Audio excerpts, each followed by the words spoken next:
So I watched Tak Lagi Jadi Nona Yang Salah, and I'm still low-key reeling from it.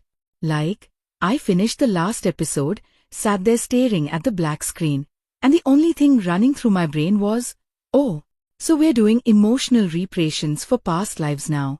Okay, welcome back to Story Frame Recaps. By the way, if you love living through fictional pain, screaming at your screen because a character will not stop making self-destructive choices, and then overanalyzing all of it with someone who takes this way too seriously, you're in the right place. If you're new here, feel free to hit subscribe so you don't miss future breakdowns, but no pressure. Finish this video first, see if we vibe, and then decide. Alright, let's get into it, because this drama is not playing around from the first 5 minutes. Tak Lagi Jadi Nona Yang Salah basically asks, what if the man who ruined his life by choosing the wrong woman got a second chance and realized the real person he destroyed wasn't even himself, it was someone completely innocent he barely remembered? Our May-led, Su Lin Feng, is this polished heir to a massive family conglomerate, the kind of guy who in any other drama would be introduced flanked by bodyguards in a 3-piece suit with cold elevator door sound effects. But the show actually opens with him at his absolute lowest. Bleeding, alone, phone on the floor, his so-called loving wife looking down at him with that dead calm face villains use when they finally get everything they want. The first scene is honestly brutal in a quiet way. There's no dramatic thunderstorm, no melodramatic screaming. Just Lin Feng realizing at the very end that his wife has been using him, playing him, and finally discarding him for his shares and his surname. He tries to crawl to her, asks, Royan, why? And she just answers, because you were easy. That line? It hits. Because it's not about intelligence, it's about emotional vulnerability. You instantly get that his downfall isn't that he's dumb, it's that he trusted the wrong person with a loyalty that should have gone to someone else. And then we see the company press conference on TV, the headlines calling him unstable, the police sirens outside, and the sound sort of muffles as the blood pools. Cut to black. Title card. Then boom, he wakes up. 10 years earlier. Back in his bedroom in his family mansion, fully alive, gasping, sweating, with his heart pounding like he just ran out of hell. And the way the show handles that whole rebirth realization is actually so satisfying. He doesn't just instantly go, oh, I've reincarnated, cool, time to be a business god. No, he's disoriented. He thinks he's hallucinating. He runs downstairs and nearly collides with his father, who in his first life died of a stroke after all the corporate mess, and he literally staggers back because seeing this man alive again knocks the air out of him. There's this tiny, quiet moment where his dad is scolding him for oversleeping, and Lin Feng just grabs his arm with shaking hands and says, "You're still here?" And his dad's like, "What kind of creepy thing are you saying first thing in the morning?" But you can see this flicker of concern in his eyes. That little acting choice sets the tone. This isn't going to be just a revenge power fantasy where our male-led turns into this ice-cold mastermind. He's traumatized. He's grateful. He's terrified he's going to screw it up again. And then, of course, the show does the thing we're all waiting for. It reintroduces the ex-wife candidate. Jiang Royan, in this timeline, is not his wife yet. She's still the girl the Su family is casually considering as a good, solid political match. In the first life, she approached him like some gentle savior. Now, with all his memories intact, he's watching her every move like someone who's seen behind the mask. You know that feeling when you rewatch a drama, and suddenly all the nice gestures from a villain feel creepy because you know where it leads? The show makes you feel that, through him. There's this early dinner scene where the families meet. In the past, this was the start of their tragic marriage. This time, though, the camera stays really close on his eyes while she plays her role, apologizing for being too bold, pretending to be uncomfortable with the idea of engagement, lowering her gaze exactly at the right beats to look obedient but not weak. Lin Feng is just sitting there motionless, watching, and the sound design drops out everything except the clink of her chopsticks. It's so tense. His father is smiling, the elders are pleased. and you can almost see their old future assembling itself again like a trap snapping shut. And then he just says, very calmly, I'm not considering marriage right now. The whole table freezes. His dad looks at him like, excuse me? Royan blinks, clearly not expecting resistance this early in the game. She hides it fast with a soft laugh. But for half a second, you see the calculation in her eyes. That half second is so important. The actress nails that micro shift from, oh dear, I'm shy, to wait, my script is not going according to plan. Now here's the thing about this drama that surprised me. It doesn't immediately toss Lin Feng into supervillainy mode where he crushes everyone who wronged him. Instead, it anchors him to this one very specific memory, a summer day from his childhood, with a little girl he barely knew. The show sprinkles these fragments in early on. Sunlight on dust, a red kite tangled in a tree, him as a young boy crying alone behind some holiday villa, and this girl bringing him melted ice cream and saying, it doesn't matter if it melts. It's still sweet. He never even knew her name clearly. He called her Xio Yue because that's all he remembered from her mother shouting from a distance. Back in the new timeline, as he's scrambling to avoid all his old mistakes, he bumps, literally, into Lin Xive. She's carrying this stack of design portfolios, walking way too fast because she's late for a part-time job interview, and he steps out of a car at the wrong moment. Papers everywhere. He bends down to help, their hands touch, yada yada. But what actually sells it is not the cliché, it's the way sound warps. The crumple of paper, the distant noise of traffic, and then, buried under it, the echo of that kid voice calling, Big brother, don't cry. He freezes. Xive, on the other hand, has no clue who he is. To her, he's just some absurdly well-dressed, unknowingly unmoved CEO blocking the sidewalk. She snaps, if you're not going to help, at least stop stepping on my work. Because yes, our female lead actually has a backbone and a temper, thank God. There's this tiny pause, and then he lets out this awkward little laugh, almost disbelieving, and starts picking things up. You can see it on his face. He's seeing the same eyes from his memory on a grown woman. But he doesn't say anything. How do you even start that conversation?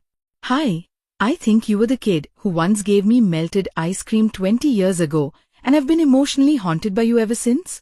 Exactly. What I love is that the drama doesn't rush their bond. It would have been very easy to make it like childhood fated love, boom, destiny, soulmates, done. But Xive is busy surviving. She doesn't have time to be anyone's manic pixie healing device. She's juggling freelance illustration gigs, taking care of her grandma, and fending off a very realistic pile of financial anxiety. When he keeps popping up in her life, sometimes on purpose, sometimes accidentally because fate has a dark sense of humor, she is suspicious as hell. As she should be. When a random rich man offers help, your first reaction should not be, wow, Prince Charming. It should be, what's the catch? And the show leans into that. There's this fantastic scene in a coffee shop later where she straight up asks him, do I remind you of someone? He's caught off guard and fumbles some line about how her work caught his attention, but she presses, because I've met men like you before. I'm not going to be anyone's substitute. This is early, like before they're even close, and it sets such a strong foundation for her character. She doesn't want to be the tool that props up a broken man's ego. She wants to be chosen for herself. That line circles back so many times emotionally as the story goes on. Let's talk a bit about Su Lin Feng as a character, because he really anchors the whole thing. In his first timeline, he was this soft-hearted heir who thought loyalty meant never questioning the people you love. He cut off people who challenged his wife because he thought that was how you prove devotion. The rebirth doesn't turn him into some cold-blooded demon. It gives him this constant, simmering self-disgust. Every time he remembers how badly he misjudged things, you can see him fighting the urge to overcorrect hard. There are scenes where he's so sharp, so ruthless in meetings, you think he's overcompensating just to prove to himself that he's not that naive guy anymore. One of my favorite early sequences is when he starts preemptively blocking the business moves he knows will ruin his family in the old timeline. There's this investment his uncle pushes, involving a chemical plant project in a rural town, which in his old life led to some scandal, environmental damage, lawsuits, his dad's breakdown, the works. This time, Feng walks into the boardroom and just dismantles the whole plan with brutal clarity, throwing numbers and future predictions like he's reading a cheat sheet. The older executives are impressed but wary. His uncle is furious, and Feng, who used to be passive in these meetings, is suddenly laser-focused. But the show is smart. It doesn't present it as if his future knowledge is a free magic card. Every time he changes one thing, other things shift around it. The rival that bankrupted him in the previous timeline doesn't make the exact same move now that he's blocking them. They pivot, and he has to keep adapting. There's always the slight tension that maybe he'll still lose something important, just in a different way. That keeps the stakes alive. And layered under that corporate chess game is his guilt about Xive. The big punch in the gut reveal, which the drama slowly leads us toward, is that in his first life, he never actually met her as an adult, but his company did. That rural town with the chemical plant? That's where her family lived. He finds this out in the new timeline through a series of very painful discoveries. There's one late-night scene in his study where he's going through the old files, trying to see all the side effects the project had in the original run, and he finds an internal report about compensation claims. On the list of names, there's Xive, age 22, hospitalized, and next to it, a scribbled note from a lawyer basically instructing them to delay until the claimant gives up. And he remembers how, in his old future, that file never crossed his desk because Royan and her people filtered it. That's when the title of the show really lands emotionally. Tak lagi jadi Nona yang Salah. No longer making the wrong girl the one to blame, no longer choosing the wrong woman to protect while an innocent one dies in the background. He realizes that while he was busy defending his wife publicly from baseless rumors and screaming at the press, there was this young woman quietly fighting for basic justice, overlooked and destroyed by the machine that bore his family name. And he never even knew. It's actually worse than if he'd directly hurt her, because indifference can be so much more chilling than open cruelty. What makes his arc interesting is that he doesn't suddenly turn into this heroic savior for Xive just because he knows what happened. At first, he almost treats her like this living apology he needs to make. He's overprotective, overly generous, subtly trying to rearrange her life so all the bad things never come near her again. He buys out the building where her grandma's little rental room is to keep rent from going up, but he does it under some company shell so she doesn't know. He steers big clients toward her illustration work. He's playing God. And you know what? The drama calls him out on it. Hard. There's a scene around the middle where Xive finds out that he's been behind half the lucky breaks she's gotten. She goes from stunned to furious in about 3 seconds. She tells him, "I worked so hard to believe I got here on my own. Do you know what you just stole from me?" And that line cuts deep. For a guy who spent one lifetime losing everything, he doesn't understand at first that taking away someone's struggle can also be taking away their sense of self. That whole confrontation is so raw. She is crying, but not in this begging, pathetic way. It's this angry, betrayed, "I thought you saw me," not just your guilt kind of tears. And he just stands there silent because there is no defense. He did it. His intentions were warped, even if he meant well. Xive herself is honestly one of the better female leads I've seen in this sort of rebirth setup. From the description, you might think she's the classic pure white lotus who heals the broken CEO with her sunshine. She's really not. She's kind, yes, but it's a choice, not a default setting. You see moments where she wants to snap harder, where she's tempted to be selfish or petty, but she pulls herself back, not because good girls don't get angry, but because she's very clear about the person she wants to be. She's got this line with her best friend early on where she says, "If I let bitterness decide everything, I'm just handing my life over to people who hurt me. I don't like them that much." That made me laugh and hurt at the same time. Her backstory is rough without being misery porn. Her dad bailed early. Her mom worked herself sick, her grandma's the one constant. She's had people look down on her since school for being poor, for showing up to events in the same shoes 2 years in a row. So when this gilded heir keeps appearing in her orbit, part of her wants to punch him just for existing so comfortably. And the show actually gives her space to be resentful of wealth as a system, not just an individual. That's something I really appreciated. It's not like, oh, but he's a nice rich guy, so capitalism is okay. There are these quiet exchanges where she challenges him on the very structure of his world, and he has to either defend it or start tearing it down from the inside. And neither of those options is easy. Now, since I'm raving about characters, I've got to talk about Jiang Royan, the ex-wife, the ticking bomb in this new timeline. She is such a fascinating kind of awful. In too many dramas, the scheming ex is just this shrill caricature who exists to be slapped in slow motion. Here, Royan is terrifyingly calm. She grew up poor, she watched doors close in her face, and somewhere along the way she decided that love is an investment and people are ladders. Does that excuse what she does? Absolutely not. But the show lets you see her logic from the inside. We get small glimpses of her past in episode-long flashbacks scattered across the middle of the series. Not to make us feel sorry for her, but to make her believable. There's a scene of her as a teenager getting humiliated in an upscale store by the salesgirl, her cheap shoes squeaking on marble while everyone laughs. She goes home that day and looks in the mirror, and you see the moment she chooses. Never again. If they hurt me because I'm weak, then I won't be weak.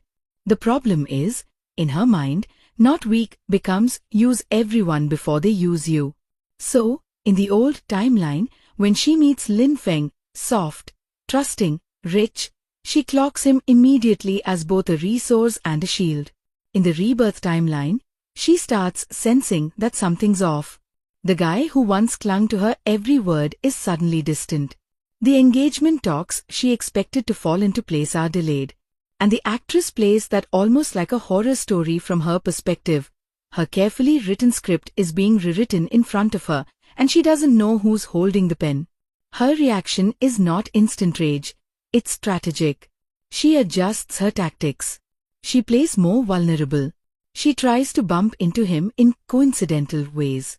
She even targets people around him, like his younger brother, to gain information. One really chilling moment.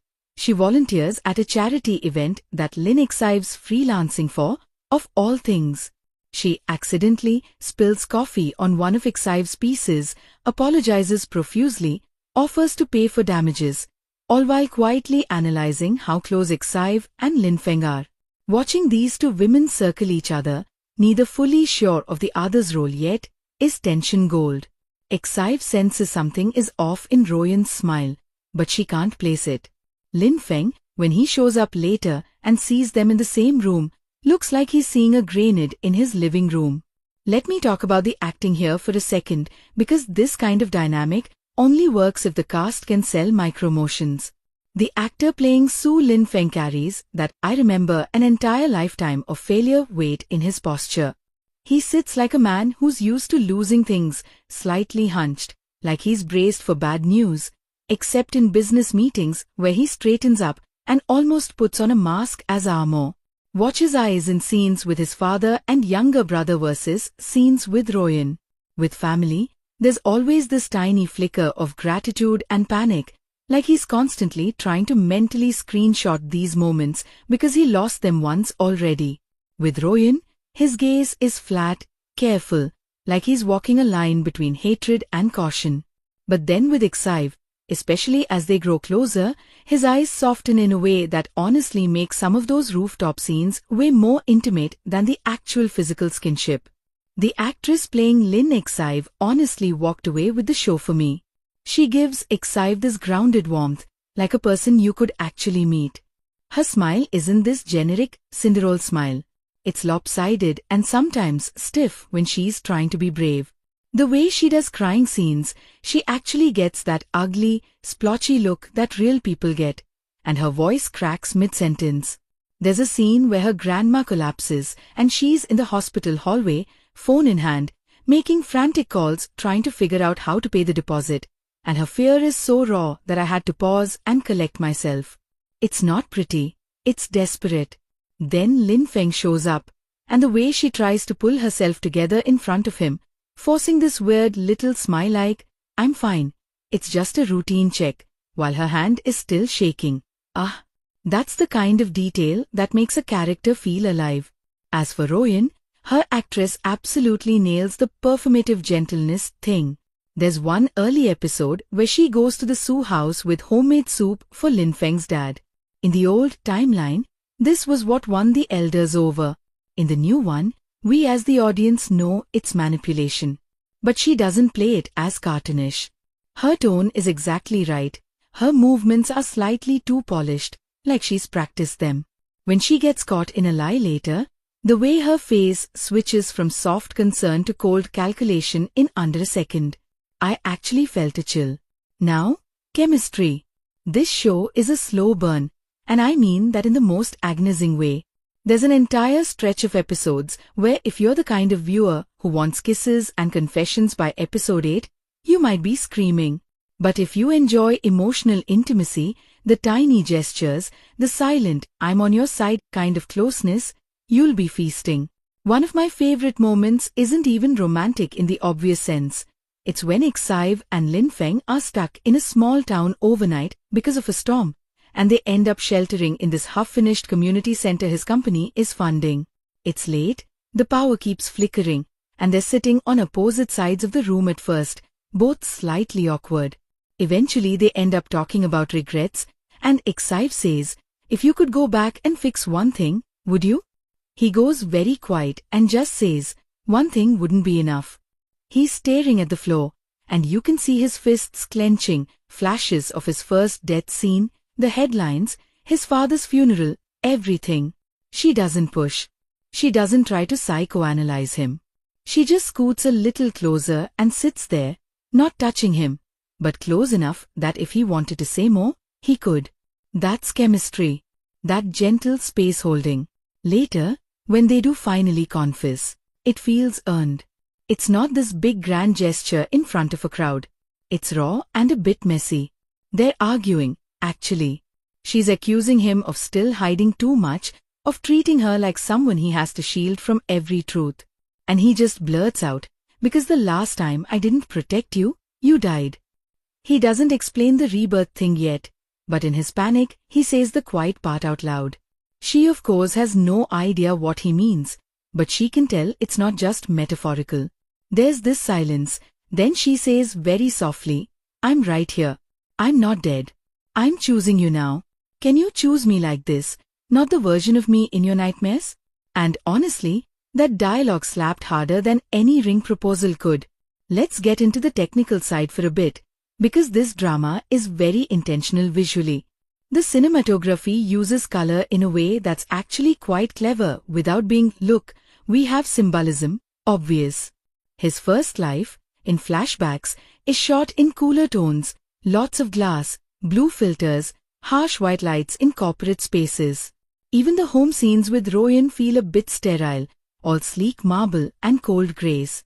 In the second life, especially in early episodes, the palette is warmer but also more contrasted. Sunrises look almost too golden. The Su family home at breakfast has this cozy yellowish cast that screams this is what he's trying to protect this time. Meanwhile, whenever we're in scenes where Lin Feng is slipping into his old pattern of control or manipulation, the light gets sharper, shadows more defined. You may not consciously clock it, but emotionally you feel that shift. And don't even get me started on the way they frame Lin Ixive. When she's alone in her own spaces, her tiny room, her art desk, the bus, the camera often sits at her eye level, slightly handheld, so you feel like you're right there. There's a softness to those shots, with shallow depth of field focusing on little things like her pencils, her grandma's hands, the steam from instant noodles. When she steps into Lin Feng's world, the angels suddenly change. They shoot her from slightly below sometimes, emphasizing how tall the buildings are around her, how out of place she feels. It's not degrading, it's just visually emphasizing the power imbalance. As she gains more agency and confidence later, those angels level out. It's subtle, but it's there. The editing choices are also interesting. The show loves to do these match cuts between past and present that actually serve the story rather than just looking pretty. For example, there's a scene where Feng signs a contract in the new timeline, except this time he's making sure it doesn't screw over a smaller partner. As his pen hits the paper, we cut to his past life signing something else, the very contract that handed absolute power to Royan. The two signatures overlap on screen for a second before we drop back into the present. It visually reinforces that he's not just making random business moves, he's trying to rewrite his own history, line by line. Also, the sound design in this drama is way better than it needed to be for a romance revenge story. They use silence like a weapon. In those heavy emotional confrontations, the background score falls away completely, leaving you with just breathing, maybe a clock ticking, maybe some distant traffic. There's a moment where Feng is sitting alone in the old villa where he met Exive as a child, realizing fully who she is and what happened to her in his first life. No music. You just hear the wind creaking through broken window frames, a dog barking somewhere far off, and his own slightly ragged breathing. It makes the guilt settle into your bones instead of just sailing past you. Speaking of music, though, the OST is exactly the kind of heart-clenching piano and strings combo you'd expect, but a few tracks really stand out. The main theme is this melancholic song sung by a female vocalist with a slightly husky tone. The lyrics talk about, if I could choose again, I'd walk slower past you. So I'd remember, very on the nose for a rebirth drama. But somehow it works because they don't overplay it. They save the full chorus for key moments. His realization of her past suffering, her decision to trust him despite all the red flags, and yes, that final episode scene, which I'm not even going to touch yet, because that's a whole meltdown of its own.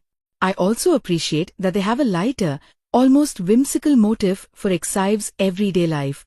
A little acoustic guitar riff, some soft percussion. It pops up when she's sketching, cooking with her grandma, or goofing around with her best friend. Then, in later episodes, when those worlds collide and Feng enters her space more permanently, you start hearing that motif mix subtly under scenes where he's present in her home. It's like the sound is telling you he's not just visiting anymore, he's becoming part of her rhythm. Let's circle back to the narrative structure because it's not just a straight line of he died, he came back, now he wins. The show breaks the story into almost 3 emotional arcs: repentance, resistance, and rebuilding. The first chunk, roughly episodes 1 to 10, is very much about his internal turmoil and shock. He's protecting his family from the obvious landmines he remembers, tentatively circling Exive, keeping Royan at arm's length. There's this constant question: is he going to tell anyone the truth about his rebirth? The answer, for a long time, is no, which creates its own set of problems. Secrets have a way of rotting everything around them. The middle arc, say episodes 11 to 22, is where things get messy, in a good way. His relationships start cracking under the strain of half-truths. His father notices the sudden drastic changes in his corporate strategy and starts suspecting ulterior motives. His younger brother, Su Minghao, who, by the way, is such an unexpectedly great character. This goofy younger brother, who in the first life went totally off the rails, starts to feel overshadowed all over again and pick some very bad friends. Exive, meanwhile, is struggling with her own pride versus practical survival. Does she accept help from this man who clearly cares, or does she push him away to stay independent? And Jiang Royan steps up her game, recruiting outside allies, leaking half-truth stories to the press, setting up scenarios that echo the first timeline, but with slightly different players. One standout stretch in that middle portion involves an online scandal. Because of course there's an online scandal, it's 2026, what did we expect? A manipulated photo surfaces, making it look like Exive is some homewrecker clinging to a rich married man. In the first life, you remember, there were rumors like this about some woman from the countryside, that Lin Feng's team crushed to protect Royan's pristine image. Now, in this new life, history tries to repeat itself from a different angle. Watching him face the exact same type of media frenzy, but with the roles reversed, is honestly chilling. The way he reacts this time is not instantly perfect, either, which I really liked. His first instinct, and this is very in character, is to go full damage control. Hire PR firms, scrub the internet, issue a sterile statement calling it a misunderstanding. He's operating on autopilot from his old CEO training. But when Exive sees the bland statement, she's devastated. A misunderstanding? She asks. So I'm just a PR problem to be managed? That confrontation forces him to realize that if he wants to stop repeating the cycle, he can't keep using the same methods under a different banner. Eventually, and this scene is so satisfying, he goes on record himself, not just denying the rumor but naming her, acknowledging the relationship, staking his reputation on truth instead of spin. For a man with his background, that's a huge, risky step, and it feels like genuine growth rather than a stock hero clears the name of the heroine moment. And we have to talk about Su Minghao for a minute, because a lesser show would have left him as comic relief or a tragic backstory footnote. In Lin Feng's first life, Minghao spiraled into addiction and shady side deals after being constantly overshadowed and then scapegoated when the company collapsed. That guilt sits heavy on Lin Feng in the new timeline, and his attempts to save his brother are another place where good intentions nearly wreck things. At first, Lin Feng micromanages him like crazy, pulls him out of social circles, monitors his spending, shuts down his minor projects because he deems them too risky. Minghao understandably rebels. From his point of view, his older brother just turned into an overbearing control freak overnight. And the writing actually lets Minghao be right about some things. There's a fantastic blow-up where he screams, "You say you want to protect me, but you don't even respect me. I'd rather fall on my face than be your shadow." And honestly, fair. That's the moment Lin Feng realizes he's not the only one who needs a second chance. Other people deserve the space to make mistakes too. Later, instead of interfering, he offers mentorship, transparency, and, key thing, he apologizes specifically, not just "sorry I upset you," but "I'm sorry I didn't see you as your own person." That line stuck with me. Stylistically, the directing in those family scenes is so grounded. No slow-motion slap theatrics, thank God. Fights happen in cramped hallways, over dinner tables, in offices with fluorescent lighting. That choice makes the echo to real families stronger. Because most of us don't have our big emotional confrontations standing in the rain outside a mansion, we have them over cold food and half-finished sentences. On the topic of visual choices again, there's a repeated motif of doors in this drama. I know that sounds like film student overthinking, but it's really there. We constantly see characters framed in doorways, eavesdropping behind slightly open doors, closing doors on each other. There's this early shot of young Lin Feng holding a door half open while his dad swears at someone on the phone, telling him to go back to bed. In the first life, he walked away. In the second, there's a parallel scene, but he steps through the doorway instead, offers to help, joins the conversation. Visually, it mirrors his choice to engage instead of withdrawing. And don't even get me started on the late series scene where Exive literally locks a door between herself and Lin Feng after a particularly heavy lie comes out, only for him to sit down outside and talk to her through it instead of trying to break in. That kind of staging says so much without any overblown dialogue. The dialogue itself is surprisingly sharp most of the time. Of course, it has its share of melodramatic lines. This is a rebirth drama. I expected at least one, "If fate is cruel, I'll be crueler" speech. But the bulk of it is grounded in very human fears. What if I mess it up again? What if I can't forgive myself? What if loving you means hurting you? One little exchange I adored is when Exive asks Lin Feng, "Do you think people can really change?" And he answers, "I don't know. I only know regret changes you, whether you like it or not." It's simple, but in the context of everything he's carrying, it lands heavy. There are also some genuinely funny lines which you need in a story this heavy.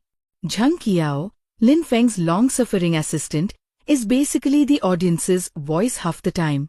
There's this scene where he walks in on Lin Feng staring at his phone, clearly debating whether to text Xive first. Zhang Qiao deadpans, "Sir, this is the 4th time you've opened and closed her chat in 5 minutes. If you're going to reject your past life, at least reject it with some riz." I actually snorted. Those little modern jokes keep the show from suffocating you under angst. Speaking of Zhang Qiao, the supporting cast overall is way more fleshed out than I expected. Xive's best friend, Mei Lan, isn't just the sassy sidekick. She has her own romantic disappointment arc, her own career crossroads. There's a whole mini-plot where she's offered a stable, boring office job that would mean giving up on her indie cafe dream, and Xive, instead of doing the usual drama thing of chanting, "Follow your dream, money doesn't matter," actually sits down with her and does a budget breakdown on paper. They talk very frankly about burnout, about how chasing passion when you're broke hits differently. That conversation felt so real it almost hurt. The show doesn't shame any choice. In the end, Mei Lan decides on a compromise route that makes sense for her, not just what makes a cute montage. Even the so-called villains beyond Royan have shades. There's a senior executive who in the first life helped oust the Su family from their own company. In this timeline, once Lin Feng starts making waves, we see him not as some mustache-twirling traitor, but as a man who's been passed over, resentful, yes, but also genuinely concerned about risky shifts in company policy. When Lin Feng finally confronts him, they have this low-key, almost civil argument about what a corporation owes to society versus its shareholders. It's not evil versus good, it's two worldviews clashing, profit at all costs versus responsibility, even when it cuts into short-term gain. For a show that easily could have just made him the bad board member, giving him a coherent point of view was a nice surprise. Now, not everything is perfect. I'll get into more of what didn't quite work for me later. But even in this first chunk of thoughts, I have to mention the pacing wobble around the late teens episodes. You can feel the script struggling a bit to stretch certain conflicts. There's a stretch where the same misunderstanding between Lin Feng and Xive gets replayed in slightly different settings. She feels lied to. He wants to tell the truth but holds back. She pulls away. He broods. And after the 3rd iteration, I was like, okay, writers, we get it, therapy is needed. Move. The only reason it's bearable is because the actors keep finding new notes in those conversations, but structurally, you could have trimmed an episode or two there. Still, I do appreciate that even when the story circles a bit, it usually adds some new information. A side character's motivation, a small reveal about what happened in the old timeline, or a hint of the cosmic rules of this rebirth. Because yes, the show doesn't entirely ignore the question of why did he come back? It's not heavily fantasy, but there are hints. There's this recurring older woman who appears in crowd scenes, at the hospital, at the library, outside the courthouse, always watching Lin Feng at key turning points. At first, you think she's just a background extra your brain happens to latch onto, but then the camera lingers one beat too long. Later, Xive mentions seeing that nice auntie giving her directions when she was lost years ago. The implications are interesting. The show never goes full-on guardian angel with her, but it drops just enough breadcrumbs for you to speculate whether there's some force keeping score of Lin Feng's choices this time. There's a haunting scene where he goes back to that rural town from the chemical plant project and runs into this same woman sitting by a small shrine. She says something like, when the living can't carry their regrets, sometimes the years bend for them. But bending isn't breaking. If you walk the same way again, the road won't move for you twice. It's cryptic as hell, but it reframes the rebirth not as a guaranteed happy ending, but as a conditional chance, change or suffer again. And that brings me to one of the most interesting things about Tak Lagi Jadi Nona Yang Salah. It's obsessed with responsibility. Whose fault was the first life's tragedy? The easy answer is the evil wife ruined him.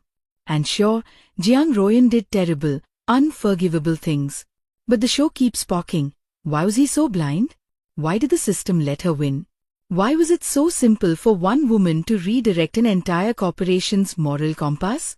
It never fully absolves Lin Feng with a victim of manipulation label. There's a scene where Exive bluntly tells him, after learning more of his past, "You were hurt, but you also hurt people. If you want forgiveness, at least look them in the eye in your own mind." That line knocked the air out of me. The social commentary sneaks in mostly through these personal confrontations rather than heavy monologues. We see how easy it was, in his first life, for tabloids to paint a faceless other woman as the cause of all his troubles. That's what the title riffs on, the wrong lady in public stories. Women are so often placed into easy archetypes: the innocent wife, the homewrecker, the gold digger. Tak lagi jadi Nona yang Salah basically flips the table and says, actually, labels are lazy, and the man in the middle has more agency than he pretends. In the new timeline, when the media tries the same trick, blaming an unnamed female figure for corporate chaos, Lin Feng's refusal to let them scapegoat some random girl feels like him consciously writing a different script this time. Visually, they even highlight this through mirrors and reflections. In multiple episodes, we see headlines reflected in glass, distorted. In one particularly clever shot, we see two different news segments on different TVs in an electronics store, one vilifying a mysterious young woman, the other discussing investor fraud. People in the store only watch the scandal, not the fraud. The show isn't subtle about what it thinks our society tends to prioritize, but honestly, I kind of like that it just goes for it. And yeah, while all that heavy thematic stuff is happening, there's still the romance threading through everything, which somehow stays tender even when surrounded by lawsuits and corporate takeovers. One of the gentlest recurring bits is their little ritual with coffee. At first, Exive brings him cheap convenience store coffee in a paper cup when he's pulling an all-nighter at the office, calling it inspiration fuel. He grimaces at the taste, but drinks it because she's watching. Later, when things between them get rocky, there's a morning where she leaves a cup outside his office without knocking. He sees it, watches through the glass as she walks away, and there's this hesitant look like he wants to chase her but can't. Much later still, after he finally comes clean about everything, he appears at her place with a thermos of coffee he brewed himself, saying, "I can't go back and drink what you gave me the first time properly, but I can at least make this for you now."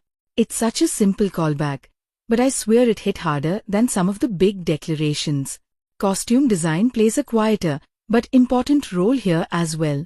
Lin Feng's wardrobe shifts slowly over the episodes, and not just in the obvious, he stops wearing pure black all the time way.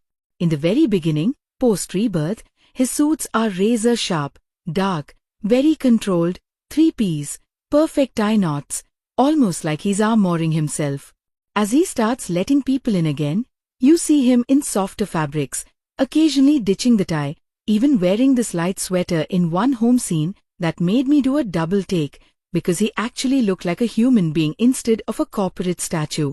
Exive's clothes move subtly in the opposite direction, from mismatched, obviously budget-constrained outfits to more cohesive looks as her career stabilizes. She never suddenly turns into some haute couture queen, thank God. But there's a visible growth in how much space she allows herself to take up. The set design for her world is probably my favorite though. Her room is tiny, but it looks lived in. Post-its, scuffed walls, plants barely hanging on, a cluttered desk with both art tools and unpaid bills. It's not the Instagram version of poverty. It's real, slightly messy, sometimes claustrophobic. Opposite that, the Su family house is the classic rich drama mansion. But they sneak in enough quirks, a slightly dated painting his dad refuses to take down, worn spots on the stair rail where people actually touch it, to keep it from feeling like a showroom. We also get a good look at the cold corporate world through location choices. Glass-walled boardrooms, fancy restaurants where alliances and betrayals happen over wine, hospital VIP suites that feel more like hotels.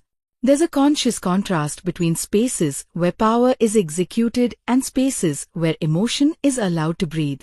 For example, Some of the most honest conversations happen on rooftops, in stairwells, at roadside food stalls, places with bad lighting and noise, where no one's performing for anyone. And you know what? I have to give the director credit for resisting certain typical shots.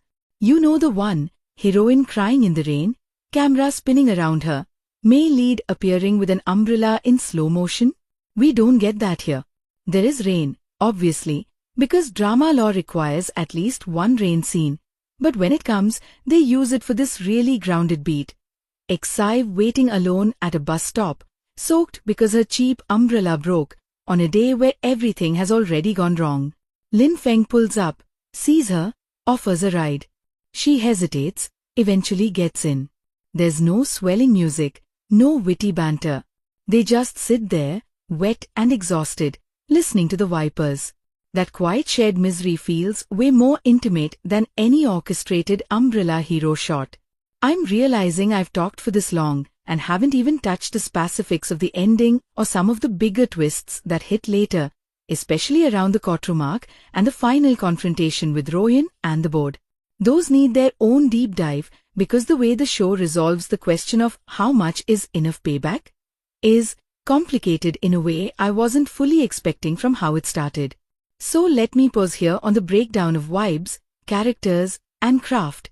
And next I want to pull apart those final episodes, the choices they made with Royan's fate, how far they pushed the legal realism, and most importantly, whether the payoff for all of Lin Feng's second chance choices actually feels emotionally earned or just morally tidy.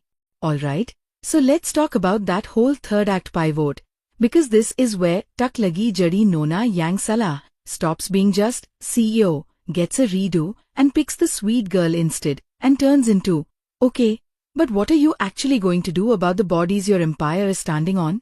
The trigger, funnily enough, is not Royan directly.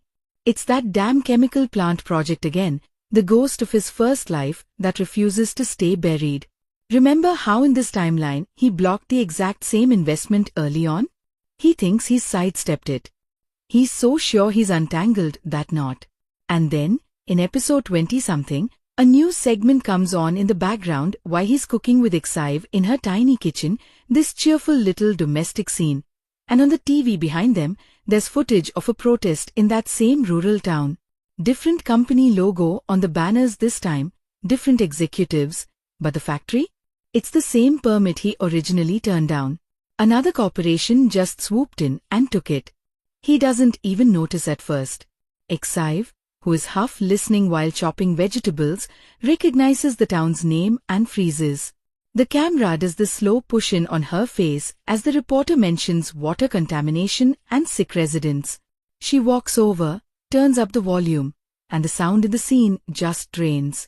We get flashes of her memory, her grandma boiling cloudy water, her mother coughing in a hospital bed.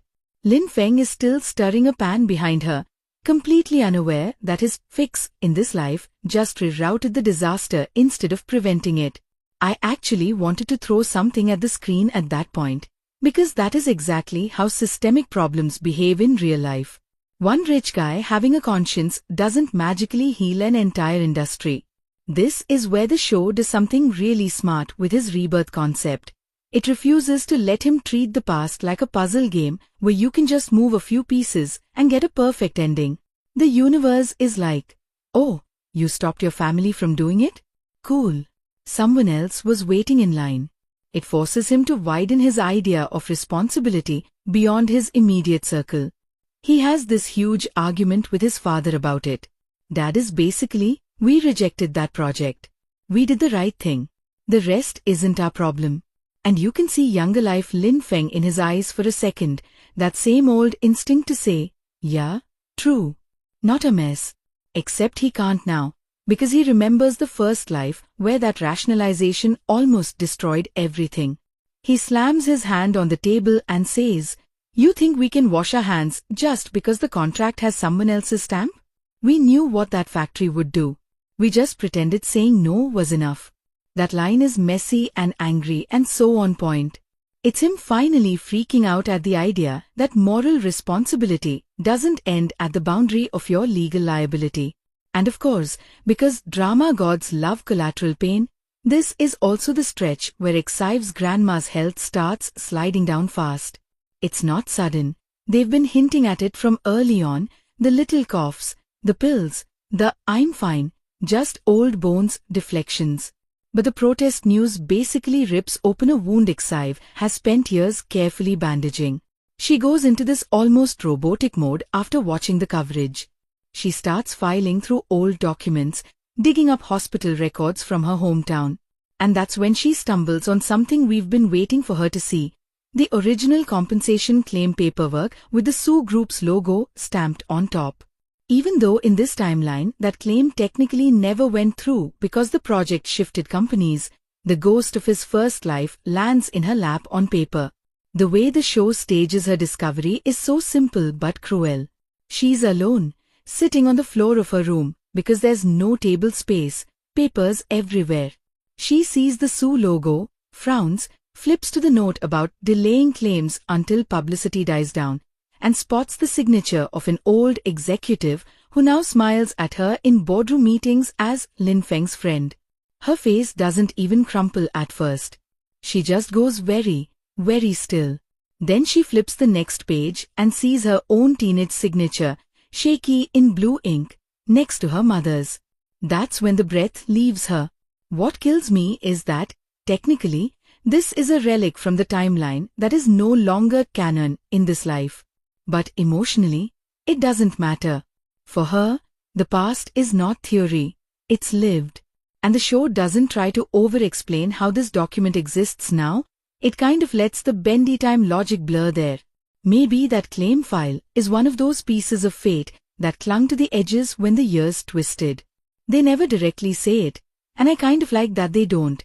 It adds this airy sense that consequences don't fully vanish just because someone gets a do-over. When she confronts Lin Feng with it, that scene wrecked me. She doesn't storm into his office dramatically. She waits until he comes over one evening with that thermos of coffee I mentioned before. She opens the door, hands him the folder without a word, and steps back. He flips through, recognizes the form instantly, and you can literally see all the color drain from his face. Not because he's guilty in this specific reality, but because this is his hell printed out.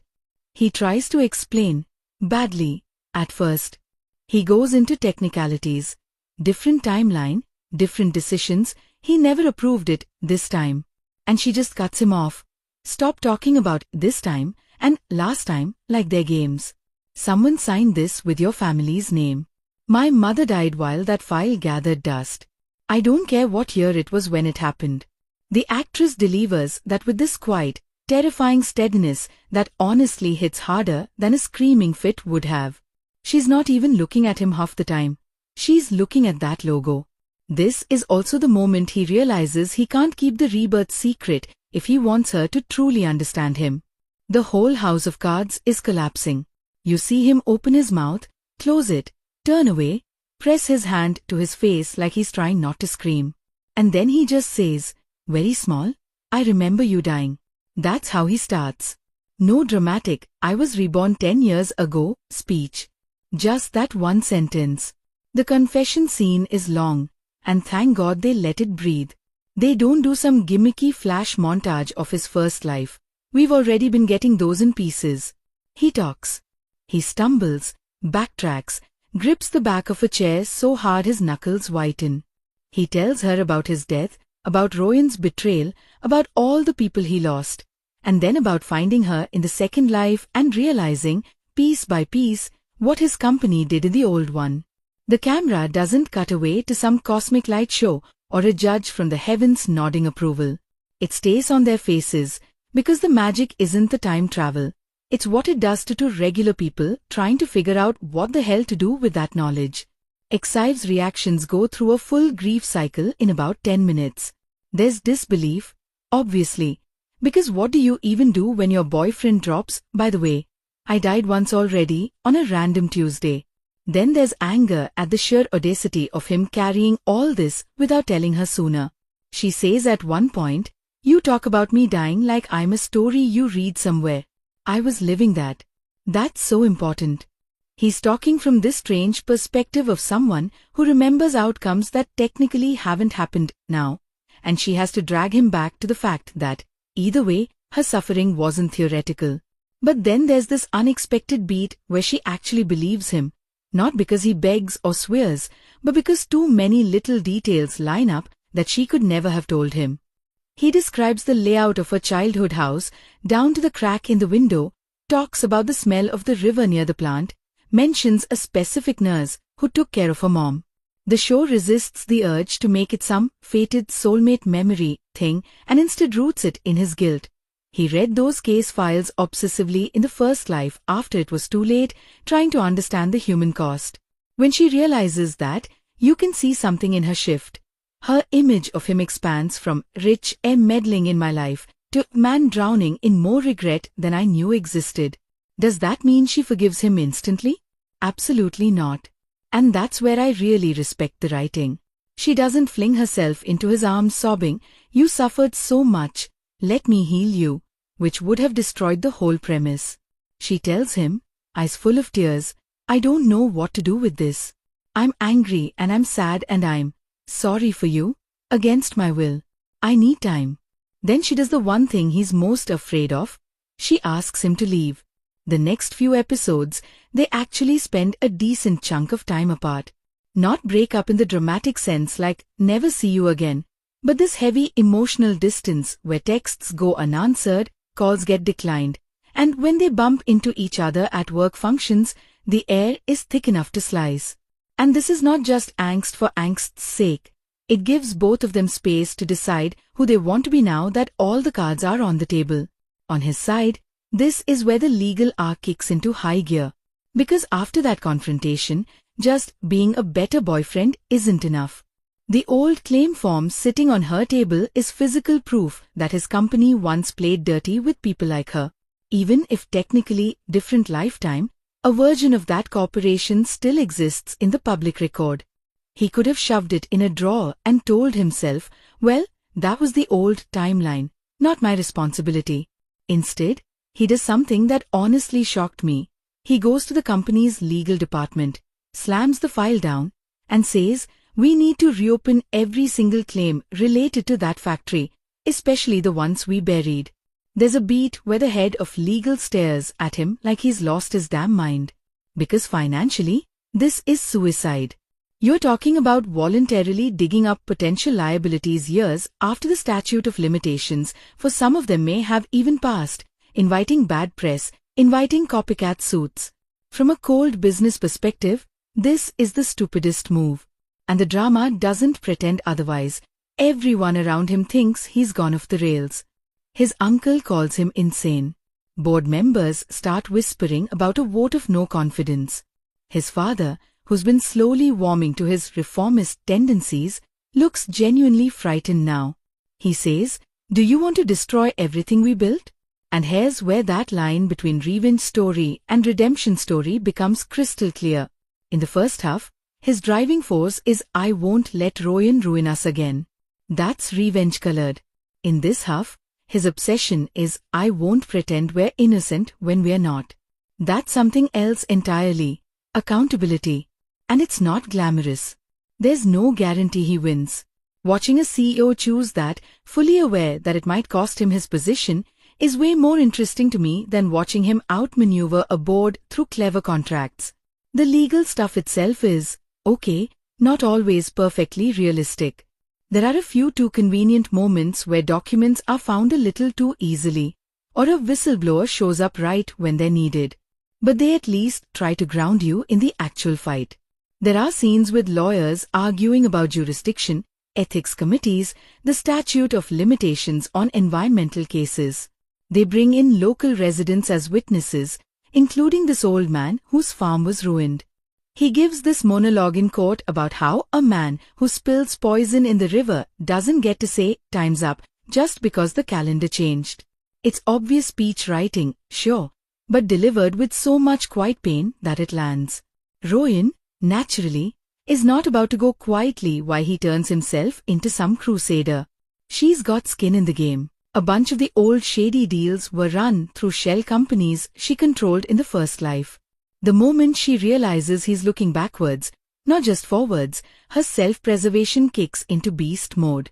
She was already angry that he broke the engagement trajectory, jealous that he chose Exive, resentful that he's no longer pliable. Now he's also threatening to expose the kind of tactics she's always used to climb. For her, this is war. She tries subtle sabotage first. Leaks to the media framing his reopen the claims move as some ploy to distract from its secret scandal.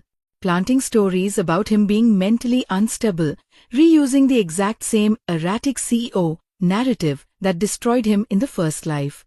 Those parallels are brutal. You watch news anchors use almost the same phrases, talking heads speculating whether he's fit to lead, and you can feel him relive that downward spiral in his bones. The difference now is that he has at least a handful of people in his corner who know the full picture, or close to it. One underrated MVP here is his father. I honestly thought the dad would stay in that stubborn patriarch lane all the way through. The classic, I don't understand your new morality, you're threatening the bloodline, you're not my son, vibe. But they actually let him grow. There's this scene, right after the board suggests ousting Lin Feng, where the father sits alone in his study watching an old home video. It's young Lin Feng at some school recital, stumbling over a speech about wanting to build something that helps people. The dad chuckles at the kid's bad haircut, then rewinds and rewinds the word, helps. The show doesn't spell it out, but you get it. He's realizing that somewhere along the way, their measure of success narrowed to profit and nothing else. The next board meeting, when they bring up a vote to strip Lin Feng of CEO power, the father does something I didn't see coming. He abstains. Not a full show of support, he's not a personality transplant, but he refuses to add his weight to the ousting. He says, if we taught him that this family only takes and never gives back, then maybe this mess is also on me. That humbling? That's huge for his character. And it's done in this very clipped, prideful way that still feels true to him. Meanwhile, Exive is fighting her own battle outside the boardrooms. She's not just sitting at home waiting for updates, thank God. That claim form she found? She turns it into action. She goes back to her hometown with a camera and a sketchbook, starts collecting testimonies from people who never got their day in court. The episodes where she's walking through familiar streets, filming polluted streams, drawing the faces of residents as part of a digital exhibit, are some of the strongest in the whole show. There's this montage where her illustrations are intercut with real legal files, human stories versus dry documents, and it hits. Her art, which up to this point has mostly been her survival job, suddenly becomes weaponized truth. At first, she keeps all this separate from Lin Feng. She's still furious, still unsure how to stand near him without wanting to simultaneously comfort and slap him. But of course their paths cross because story structure demands it. A small NGO picks up her project and partners with a larger firm to bring a class action. Guess whose legal department that firm has quietly contracted for consultation? Yeah, his. Their reunion in that context, across a conference table with lawyers and PowerPoints around them, is icy. He walks in, sees her among the plaintiffs, and there's this micro beat where his whole face lights up because he's missed her, then shudders when he realizes why she's there. She looks him dead in the eye and says, "Today, I'm not here as your anything. I'm here as someone your company hurt. Can you respect that?"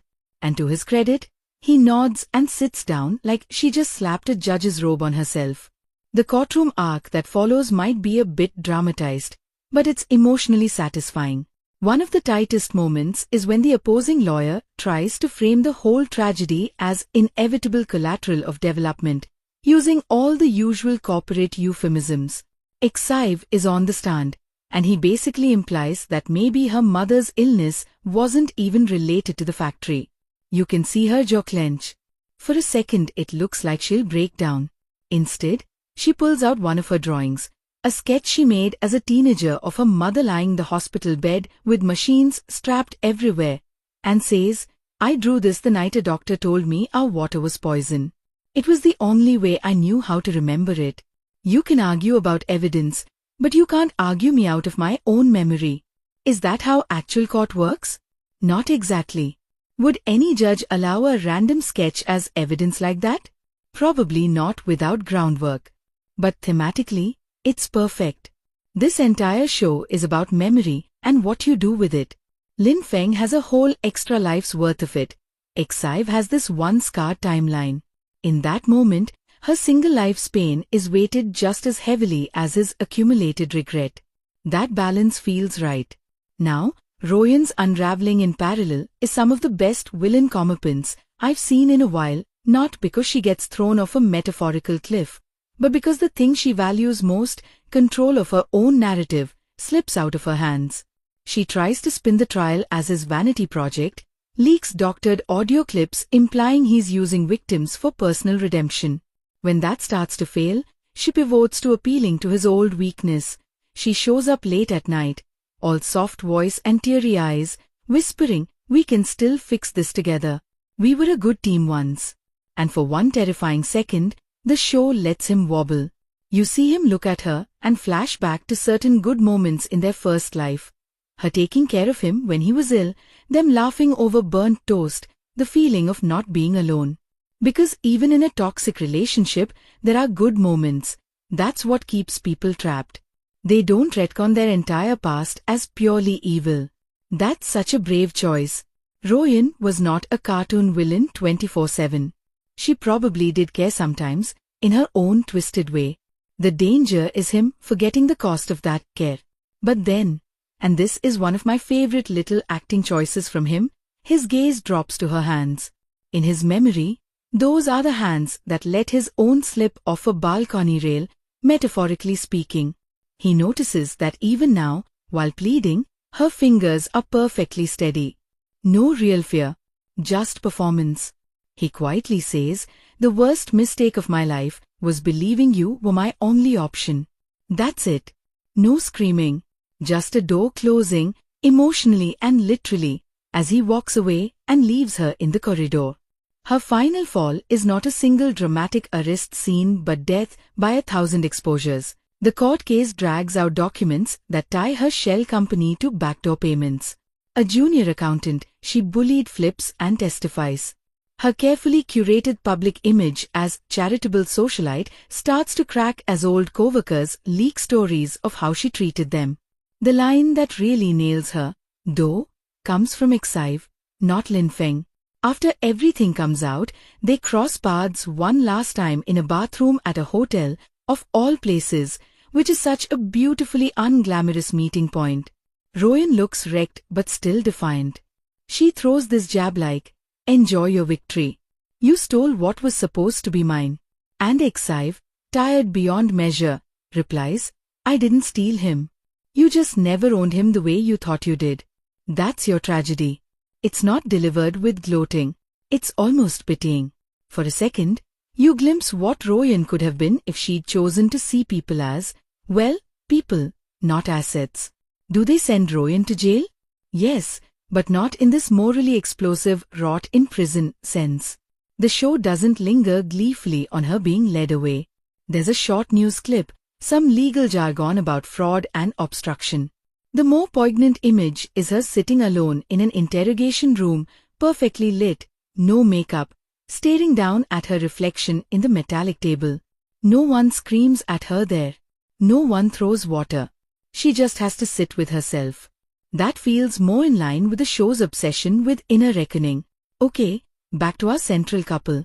Because by now you're probably wondering, so do they actually patch things up? Or is this all just moral philosophy and no kissing? They do, but it's not tied to winning the lawsuit or taking down Royan. Their reconciliation happens in a quieter interlude, which I love, because it separates their personal healing from the public battle. It's after a hearing where testimony went especially badly for the victims, a procedural delay, some technical objection that sets things back months. Everyone's exhausted. Exive stays behind in the empty courtroom, sitting in the back row, staring at the judge's bench like it's a mountain. Lin Feng comes in, having waited outside the door, clearly unsure if he's allowed to approach. He sits a few rows behind her at first, giving her literal space. That staging is so intentional. After a long silence, he says, I spent one whole life running away from responsibility and another trying to pay debt like a bill. Neither way brought anyone back. He's not asking for anything, not even forgiveness. He's just reflecting aloud. Then he adds, I don't know how to live a third way yet, but I want to try. If that's not with you, I'll still try. That last sentence is the key. This is the first time he tells her his determination to do better isn't contingent on getting the girl, and that's precisely why she finally starts to believe him. You see her shoulders loosen just a bit. She turns around, eyes red, and says, You idiot. There is no third life. It sounds harsh, but there's this tiny crack of fondness in her voice. She moves up a row, so they're now sitting side by side, but still not touching. For this drama, that little movement is basically a full embrace. Later, much later, when they do share an actual, fully conscious, no misunderstanding kiss, it's not after a heroic speech or a victory parade. It's at her grandma's memorial. I know that sounds insane, but hear me out. Yes, they kill the grandma. Of course they do. It's a drama. Elderly loving caregivers have expiry dates apparently. But the way they do it, and how it feeds into their relationship, is actually really tender. Her passing is not some shock twist. The woman herself spends her last few episodes sensing her time is short, making jokes about it, meddling one last time in Xive's love life. There's this adorable scene where she calls Lin Feng over under the pretense of asking about her medicine, then promptly leaves the room so he and Xive are stuck together in awkward silence. Classic grandma move. But in private, she also tells Xive, don't spend your whole life being strong for my sake. I'm leaving so you can be soft sometimes too. That line killed me. At the memorial, after everyone's gone, Xive stays behind arranging flowers, hands shaking. Lin Feng comes in, quietly lights an incense stick, bows. No grand speech, just shared grief. And in that exhausted, raw space, they finally stop dancing around the fact that they still love each other. She says something like, if you spend your whole life punishing yourself, my grandma will come haunt you. She liked you too much for that. She's crying as she says it, half laughing. He reaches out, slowly, giving her every chance to pull back. She doesn't. They hold on to each other like two people who have finally accepted that pain is not a reason to stay apart. The kiss itself is soft, tear-salted, not that choreographed spin and dip style. It feels like two people leaning forward out of habit, not performance. And honestly, considering everything they've gone through, anything more dramatic would have felt fake. Their affection throughout the show is built on 1,000 little acts of staying to listen when it's uncomfortable, staying through another person's shame, staying in the room while they rage about something you did. One kiss isn't going to erase environmental crimes, but as a symbol of them choosing each other in a complicated world, it works. Now, I know some of you are probably watching all this and wondering, okay, but does the show go all the way with its themes? Or does it chicken out at the very end and wrap everything up in a neat little bow? The answer is, sort of in between. It doesn't go grimdark, everyone pays and nothing gets better, but it also doesn't hand Lin Feng a clean slate and a happily ever after with zero residue. Yes, they win portions of the lawsuit, but not everything. Some claims get thrown out on technicalities. Some residents accept settlements that are lower than what they deserve because they're tired and old and just want peace. The company, under Lin Feng's push, sets up a long-term fund for cleanup and medical aid. But the narrative is very clear. Money is not a miracle. A shot of kids playing near a still-damaged river at the end makes that clear. Real harm leaves scars. Career-wise, he doesn't stay the unchallenged king of the corporation either. After all the legal chaos, his father pretty much says, you've turned this place upside down. Maybe that's what was needed. But you, personally, can't be the face of stability anymore. Investors are spooked. And in an actually very mature move, Lin Feng steps down from the CEO role willingly and transitions to a different position focused on corporate responsibility and community projects. That isn't as flashy as the I rule the empire, Plus I'm morally right, ending some viewers might have wanted. But it fits the show's whole vibe of shifting what power even means for him. He doesn't need the top chair to be who he's decided to be. Excive's ending, professionally, is probably one of my favorite parts because it avoids both extremes of starving artist and overnight celebrity. Her documentary art hybrid project gains attention through the trial, yes, but it's not like she becomes some global sensation.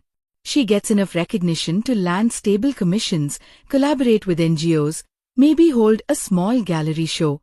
More importantly, she has choices now. No more picking between paying rent and buying decent paper. You see her at the end teaching a small workshop for local kids with her grandma's photo on a shelf watching over. And there's this serenity there that we haven't seen on her face before. In terms of their relationship dynamic in the final stretch, something I really appreciate is that they don't turn Exive into his moral leash. You know that annoying trope where the female lead becomes like the conscience puppet, constantly reminding the guy, don't be bad. Remember you're good now? They sidestep that. There's a key scene where he messes up again, smaller scale, but still meaningful. He's negotiating a redevelopment project in another area with a shady landlord, and in order to secure quick housing for displaced tenants, he agrees to terms that will likely push out an older shop owner. He rationalizes it as a necessary compromise. When Exive finds out, she doesn't go full "you're evil again" mode. She says, I'm not your judge. I just need you to hear the part of you that isn't comfortable and stop burying it under contracts. That might sound like some fortune cookie line on paper, but in the scene it plays as this very adult reminder. You will make imperfect choices, but the important thing is whether you keep listening when your gut says, hey, this feels like old behavior.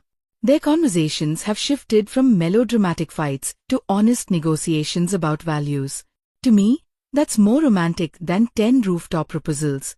Now, I want to talk about one more thread before I eventually move towards the bigger verdict stuff in the final part. The mysterious older woman I mentioned earlier. Because yes, the show does circle back to her. Was she an angel? A ghost?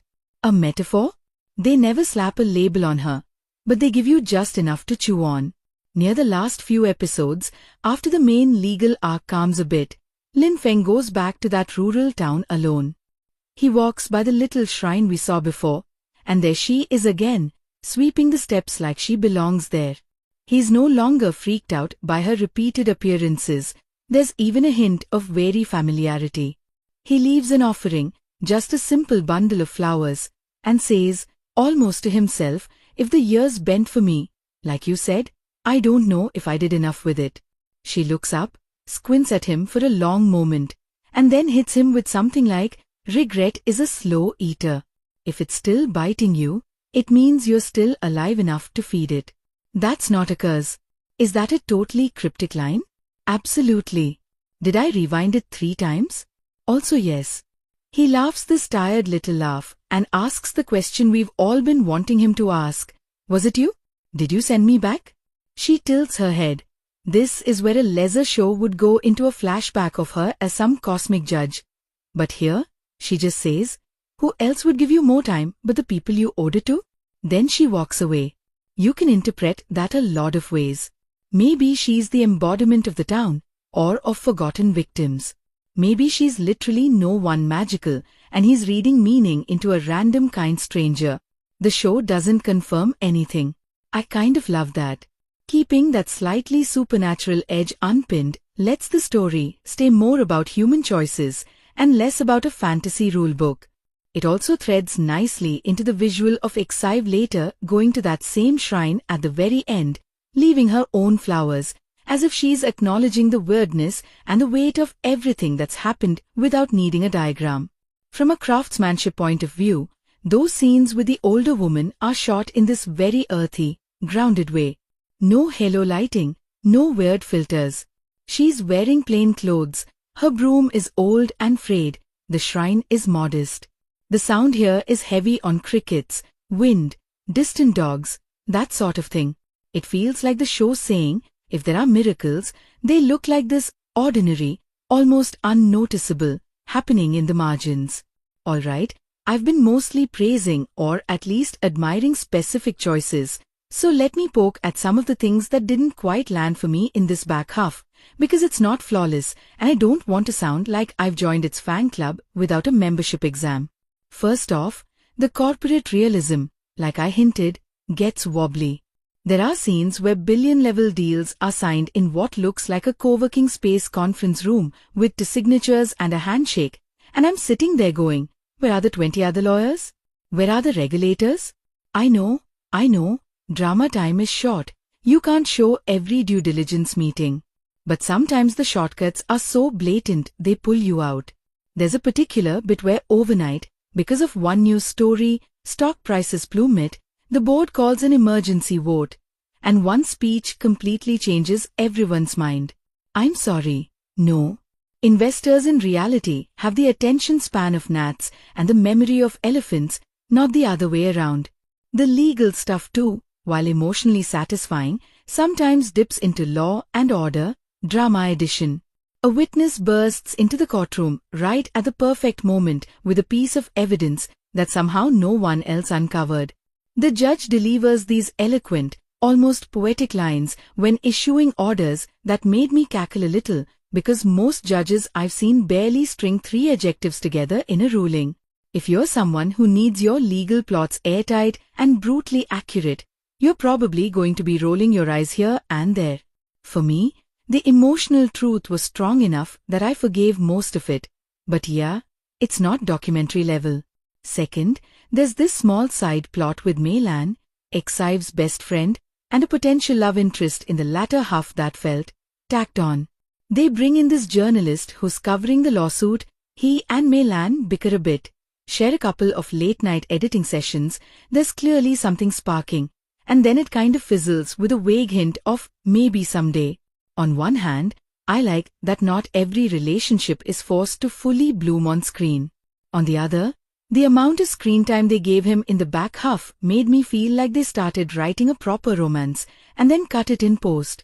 Some of those minutes could have been spent fleshing out other emotionally rich threads instead of him making cheesy, only print truth comments. Third, and this might be controversial, I think they slightly chickened out with Royan at the absolute end. Not in terms of legal consequences, those were decent, but in how they shaded her inner world. We get one short flashback montage of her as a kid again, alone in that shop, cleaning floors, listening to rich customers gossip. Then we snap back to her in prison uniforms, sitting on her bunk, staring blankly. And that's it. I wanted one real scene of her actually wrestling with herself, not just visually mirroring the poor child to jailed woman arc. To be fair, the show's focus is not on rehabilitating her, and maybe giving her an extended introspective scene would have pulled sympathy in a direction they didn't want. But considering how much effort they put into making everyone else's inner shifts feel layered, the end of her arc feels abrupt. Like they were afraid that if they gave her even 5 more minutes of fleshed-out emotion, viewers would turn around and go, "So we're forgiving her now?" when that wasn't the point. I get it, but it still left a slight hollow note in an otherwise well-handled downfall. Finally, the whole metaphysical, how and why did he get reborn concept, which I praised for staying mostly in the background, does occasionally feel like the writers wanted to do more but either ran out of episodes or lost their nerve. There are these scattered hints, the older woman, a few dream sequences where he hears overlapping voices from both timelines, a recurring motif of clocks stopping at certain key moments, but they never quite cohere into a clear internal rule set.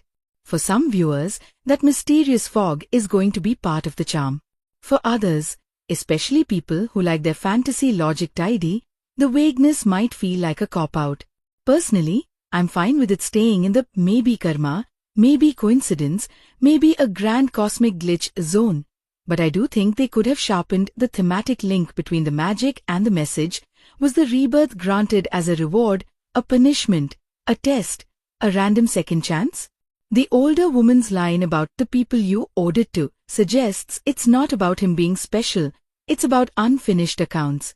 But that idea never gets fully voiced by anyone else, which makes it feel a bit like an afterthought instead of a spine.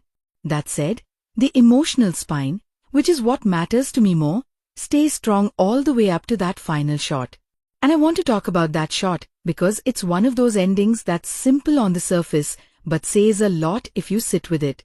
The last scene we get is not a wedding, not a baby, not a giant company ribbon cutting.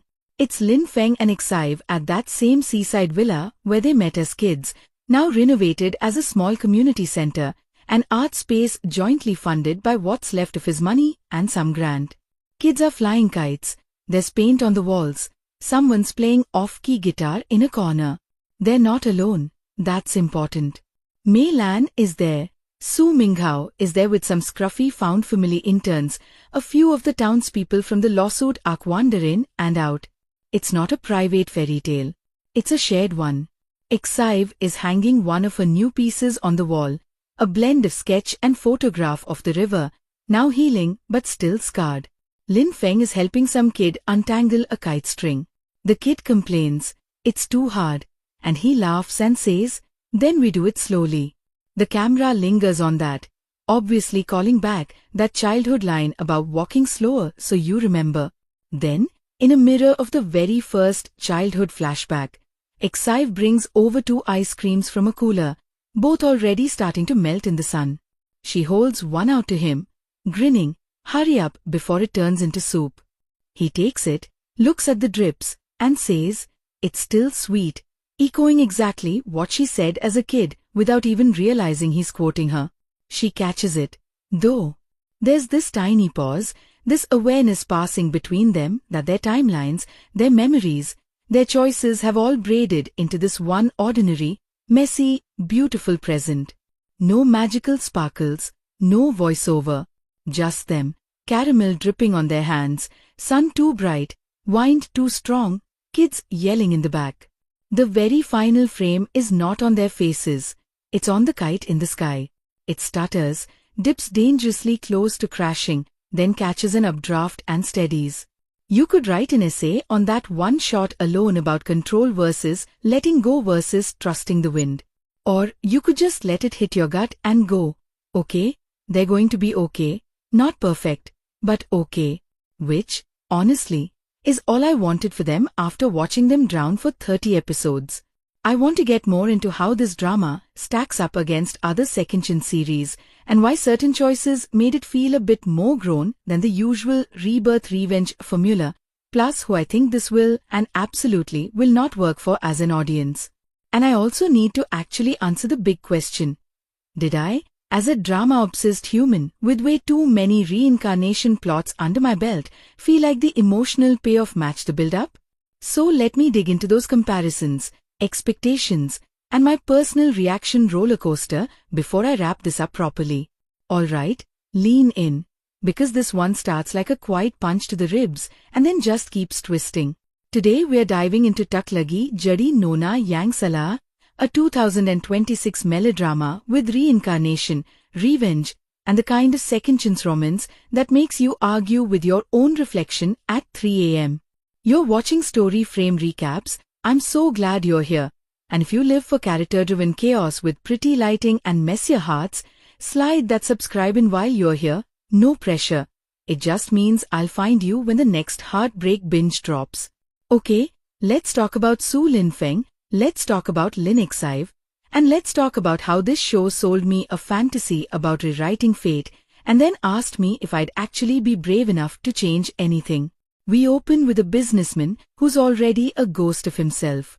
Past life Su Lin Feng is introduced in bitter grays and ice blue glass, everything about him manicured and miserable. He's the heir to a conglomerate empire, so the watch is expensive, the voice is low, and the shoulders carry entire boardrooms. But he's married to a woman who, let me be blunt, turns love into a weapon. The past life wife doesn't cackle or slap. She smiles like cut glass and stages betrayals with a silk glove. That's the tone. It's not hysterical, it's surgical.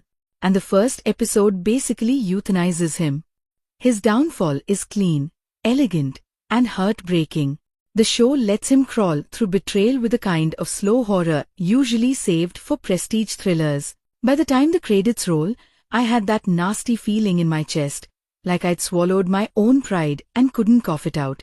Then the reset. Rebirth arrives not with a neon sign, but with a heartbeat, literally, sound design going from a distant thud to a close, warm pulse as Su Lin Feng wakes up years earlier. I'm not kidding. Whoever mixed this knew exactly how to whisper, "You get another shot" in your ear. He gets his life back, and this time, he swerves. No more marrying the woman who broke him. No more playing air like a duty-bound robot. He makes a left turn straight into the orbit of Lin Xive, a girl who my cynical side wanted to call too sweet, too saintly. But the writing gives her enough spine and quiet weirdness to avoid the angel on a shelf trap. Here's the reveal I wasn't expecting to actually land emotionally. They were kids together for a slice of summer, and he forgot, but she didn't, at least not the way people forget. She remembers sensations, a lost kite, the smell of wet clay, the boy who stayed when a storm broke open the sky. It's not a full memory dump, it's a calendar of feelings. That's honestly why the romance works for me. It's not just, he picks the pure girl now. It's, he stumbles back into the ghost of a promise he made before he even knew how badly he could break. Let me talk about structure for a second, because this show is smart about it. They layer the timelines like pages of tracing paper. Past and present keep mirroring each other with tiny, nasty echoes. A scene in the present where Lin Feng signs a contract by a window with city lights bleeding into blue. Cut to the past, same angle, same window, but he's faking a smile with the wife who is already plucking the first thread on his sweater. The editing keeps using match cuts, hands, rings, paper cranes to graph those lives together. It turns choices into visible shapes. And when Su Lin Feng does something different in the second run, the camera lingers a beat longer, almost as if it's checking, "Are you sure? Is this who you're going to be now?" That visual hesitation makes him feel human. He's not a reincarnated revenge machine. He's a guy sweating through change like a boxer learning to dance. Su Lin Feng as a character works because he isn't suddenly perfect. He's richer, wiser, and yes, a lot more smug about cutting snakes off at the head. But he's also suspicious in a way that can become cruel if left unchecked. The actor playing him does something I love with his eyes.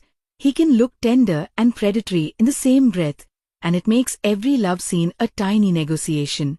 In boardrooms, he sits back like a lion that's recently eaten, letting the silence fatten the air before he speaks. Around Lin Xive, he has these micro-pauses, like he's waiting for her to flinch at the worst part of him. It's so specific and so lived in that I found myself pausing to clock when he breathes. And you know what?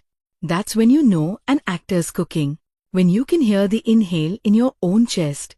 Now Lin Xive. I need to talk about her voice because it's our compass. She works part-time in a flower shop now, and you'll think, oh of course. But wait, the show doesn't make her a manic pixie in a greenhouse of metaphors. It shows her balancing receipts in ink-stained fingers, it gives her depths, it gives her a late bus, it gives her a temper when people interrupt. She's the kind of good that comes from deciding to be kind in a world that keeps snatching the nearest rug.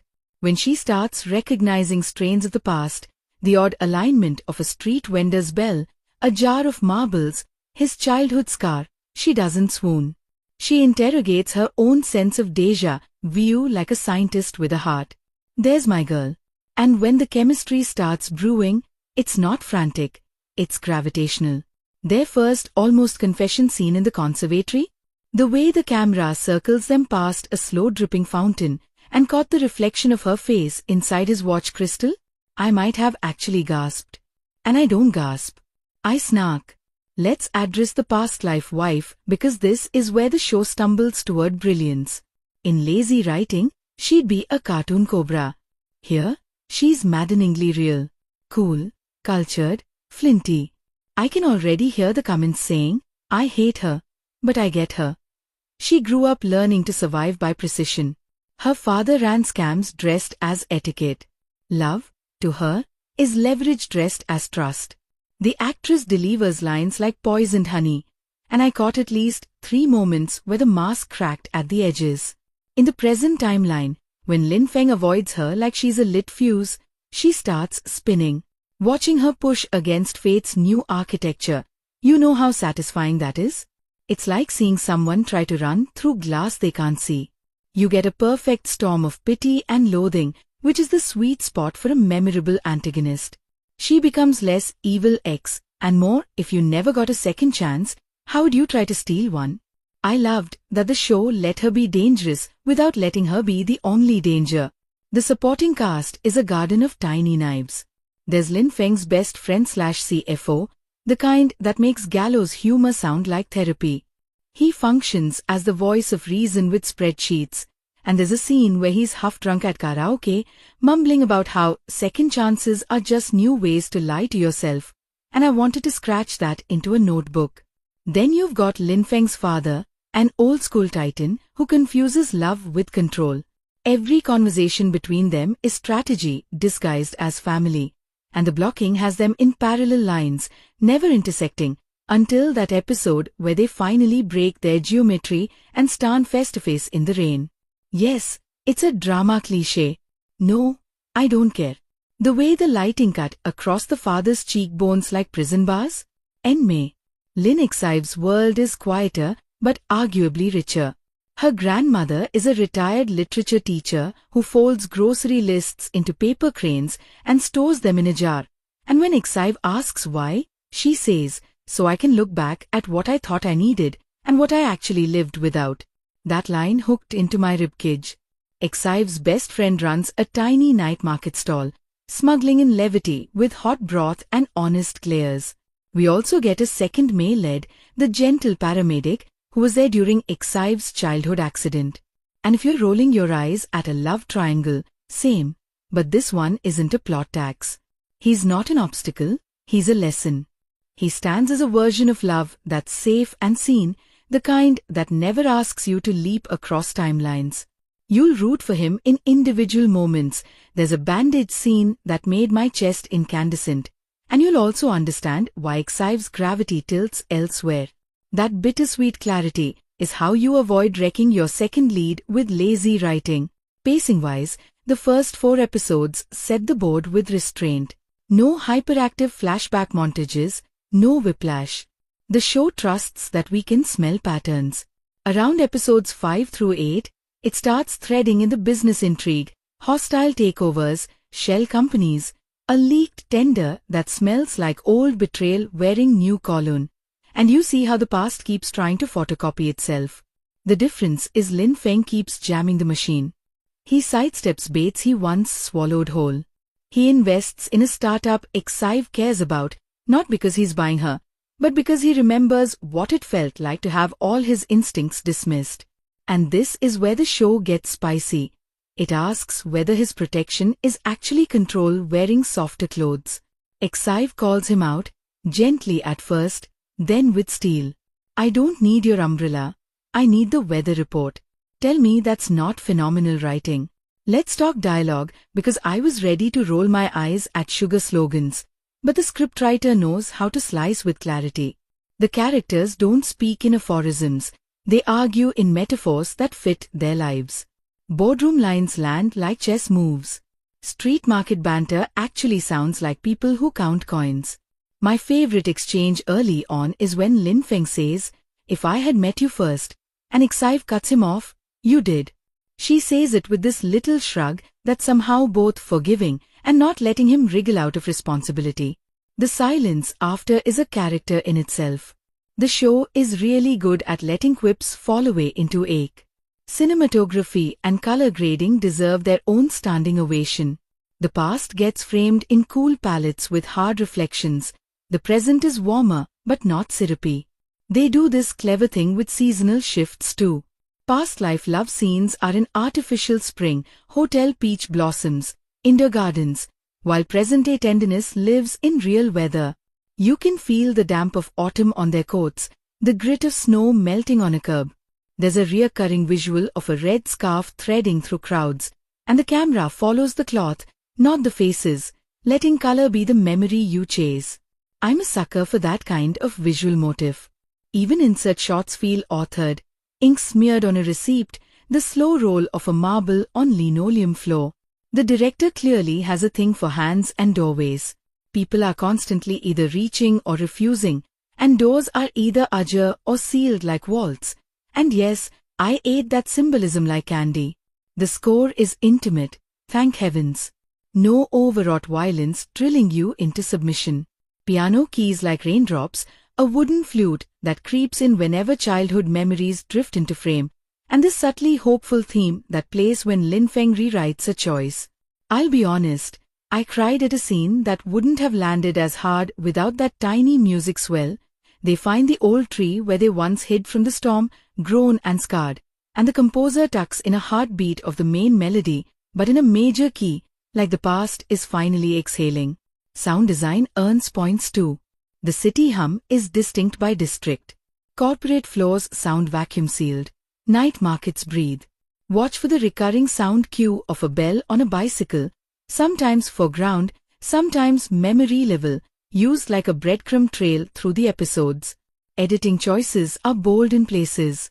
There's a split-screen sequence that braids a past life argument with a present-day almost kiss, and the slightest misalignment in timing makes you feel like two lives are permanently just an inch off, which is literally their problem. Smash cuts are used sparingly but land hard. A slammed door downcuts to a gavel. A spilled cup of tea smash cuts to blood spiraling down a sink in the past life. And I swear I felt it in my gums. They avoid the cheap, echoed voiceover across timelines. Thank you for that, mercy. Montage is used for emotional progression more than plot catch-up, which is exactly where it belongs. Costume and set design pull more weight than you think. Lin Feng's suits shift from armor to textile memory, rigid charcoal to softer navy too. Eventually, a cardigan moment that made me pause and go, oh. He's letting himself be comfortable. The past life wife is always dressed in precise geometry. Chevron patterns, sharp collars, a ritual of control. Lin Exive avoids the obvious pastels mean purity trap. She wears earth tones, faded reds, sun-washed blues, garments that look lived in.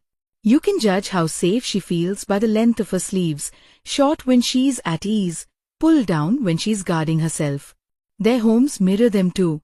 Lin Feng's penthouse starts as a glass museum, all edges and echo, and gradually accumulates softness, an ugly but loved mug, a plant that refuses to die, a photo that isn't staged. Exive's apartment is a mosaic of thrift and memory. Stacks of books with cracked spines, a crooked lamp with stubborn loyalty, a chipped ball that holds lucky coins. It's the kind of interior that makes you understand why he keeps showing up. The directing style stays patient and fiercely intentional. Scenes are blocked around invisible power lines. One of my favorite staging moves happens in a boardroom when Lin Feng deliberately takes the junior chair and watches men with generational arrogance talk themselves in circles, trying to understand why their old tricks bounce off him. In romance scenes, the director isn't afraid of space. They let shoulders angle, let knuckles hover. A breath is an event.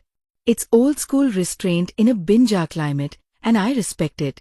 When the camera finally rushes in for a close, you feel the permission being granted, not just taken. And holy plot twists, they did not slack. There's a reveal around episode 12 that recontextualizes a childhood scene without undercutting it. You learn why their memories don't line up cleanly. And it's not amnesia, it's guilt. That's such a smarter choice. We get answers to why Lin Feng never remembered the girl by the storm tree, even though she remembers the boy with the muddy shoes. The explanation is actually a case of mistaken identity that morphs into chosen identity. And I audibly muttered, "Okay, you got me," at my screen. The writers resist the cheap twist trap. Instead of deploying shock just to keep us awake, they line up the dominoes so that when something falls, you get that delicious awe moment, shock with aftertaste. And when the show does hit you with something sharp, a board member with a secret alliance, a betrayal that isn't from the direction you're staring, it feels like the story holding up a mirror and asking, "You thought only this person was capable of that?" Chemistry check, because you know I'm picky. Our leads crackle without short-circuiting the plot. They don't burn too fast. The show gives them the right balance of tenderness and friction. There's a scene where Exive takes Lin Feng's tie and loops it slowly while reading a grocery list out loud: bananas, soy sauce, scallions, and the intimacy is this domestic thunder. He looks at her like every aisle of his life just got reordered. Later, their first kiss doesn't come after some heroic save. It comes after an argument where she calls him arrogant and he finally admits he's scared. That's hot. Don't argue with me. Thematically, the show's biting off a lot, and most of it gets chewed properly. Fate versus choice isn't just a poster line. It plays out in contracts, in closet doors, in the way people answer their phones. The story keeps interrogating what pure even means. Lin Exive isn't good because she never lies. She's good because when she lies, she breaks into a sweat and then corrects course like she can't stand the taste. Su Lin Feng isn't heroic because he has money. He's heroic when he spends his power like it's on loan. The corporate intrigue never balloons into nonsense. It stays tethered to character, who wants to feel safe, who wants to feel seen, who confuses debt with love. And there's a sly thread about class and memory too. Rich people get to archive, poor people get to survive. The show argues that love is an archive only if you have the courage to maintain it. Music aside, the silence is weaponized beautifully. There are several sequences with just ambient noise, and the space forces you into their heads. One late-night scene in a convenience store where the only sounds are the fluorescent bus and a microwave ding? Wow! That moment says more about adult loneliness than a monologue ever could. You see two people in parallel aisles buying instant food, trying to feed something hunger-adjacent but not hunger. It's artful without shouting, "I'm art." On subtitles and localization choices, if you're watching with English subs, they leave Nona in the title's translation path, and that's actually a thoughtful move. Miss doesn't quite carry the same cultural charge here. The show is playing on the idea of being mislabeled, being the wrong girl, the wrong choice, the scapegoat. Keeping the flavor matters. Dialogue-wise, the translators do a tight job with idioms. There's a line where Exive says, "Don't tighten the jar if you're not planning to pickle," which means don't make promises you won't keep. And the English phrasing keeps the kitchen imagery. That's love. Thank you for not flattening. I want to highlight the fight choreography and physical acting because the show doesn't explode into action, but when bodies move with intent, it means something. Lin Feng's punches in the gym early on are clean and quiet, the form of a man wresting control, not flailing. Later, when he gets pulled into an actual scuffle because someone threatened Exive, it's messy, less textbook, more feral. And that shift in physicality is a choice. Exive's body language arc is a whole thesis. She starts the show small in public, shoulders slightly folded, voice kept warm and low. When she begins to feel safe, she takes up bench space in the most ordinary way. Back down, elbow out, laugh untucked. Watch her hands when she's lying. She tucks her thumbs. When she tells a truth she's scared of, she flattens her palms. The attention to detail deserves screenshots and a mood board. Let me talk briefly about the office politics subplot that quietly crushed me. There's a junior analyst who gets swept into the fraud investigation. She's eager, she's competent, and she's invisible to people in power until she isn't. The show lets her be instrumental in catching a shell company shift, and it refrains from turning her into either a saint or a casualty. She gets credit, she gets yelled at, she gets a raise that's meaningful and not magical. This is such a tiny arc in a big show, and it matters because it sells the idea that change isn't only in grand gestures. The orchestra of a corporate redemption is played by people who don't have business cards with gold foiling. Yes, I clapped. Quietly. On my couch. Alone like a gremlin. Symbolism fans, pull up. Water is everywhere, but used in specific moods. Past life's water is polished and framed, hotel pools, cut glass tumblers, while present water is unpredictable, rain on tile, gutter drips, sweat slipping down a temple. The red thread motif isn't literal string, but shows up in textile, signage, scarf, the ribbon around a package. Every time read snakes through a frame where their choices diverge, I got that weird little goosebump trail that means the visual language is whispering. Birds come in as sketched cranes from the grandmother's paper, and twice we get a live bird moment that's not cute but a little chaotic, like a pigeon crashing into the gentle afternoon. Memory isn't tidy. I love that this show lets symbols misbehave. We should get into the ethics of rebirth, because shows like this can get icky if every second chance move is just one person shaping another like Play-Doh. Here, Lin Feng's big repentance is that he stops treating his memory as a blank check. He owes people conversations, not corrections. He tells Exive about the past life mess earlier than expected. Bless that choice. And the fallout isn't melodrama. It's surgical. She asks if she's a person to him or a refuge. He answers badly at first, and then he answers well, and the journey between those two answers is the real love story. Meanwhile, the show doesn't punish the past life wife with lazy karma. It gives her a mirror and a door. Whether she walks through isn't up to him. That's growth. Directorially, there's a meta choice I found ballsy. Mid-season, the show plants a fake-out dream sequence, but you don't realize it's a constructed fantasy until 3 scenes later when a prop is in the wrong place. That tiny dislocation forces you to ask how much of what you're seeing is curated by the character's fear. It's a trick, sure, but it's the good kind, the kind that makes you rewatch with fresh curiosity. Along the way, there's a quiet bottle episode that lives in a single setting, the grandmother's apartment during a power outage. And if you're impatient, you'll call it filler. If you've ever loved someone across grief, you'll call it church. The candles, the old radio, the way shadows make all their faces look like the kids they used to be. It's filmmaking with a pulse. Is it perfect? No. There are 2 points where the pacing goes gelatinous. One mid-arc misunderstanding drags an episode longer than it needs to. And yes, a certain villain monologue in a parking garage gave me déjà gag. But the show tends to recover quickly with emotionally satisfying reversals. When a trope appears, it's usually carrying something sharper in its pocket. The accidental overnight stay isn't played for cutesy scandal. It's used to force people to talk in the kind of 3 a.m. honesty that daylight always dilutes.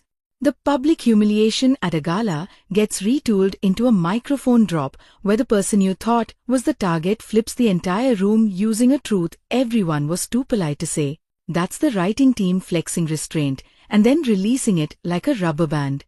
Let me gush about a single scene because I'm still thinking about it.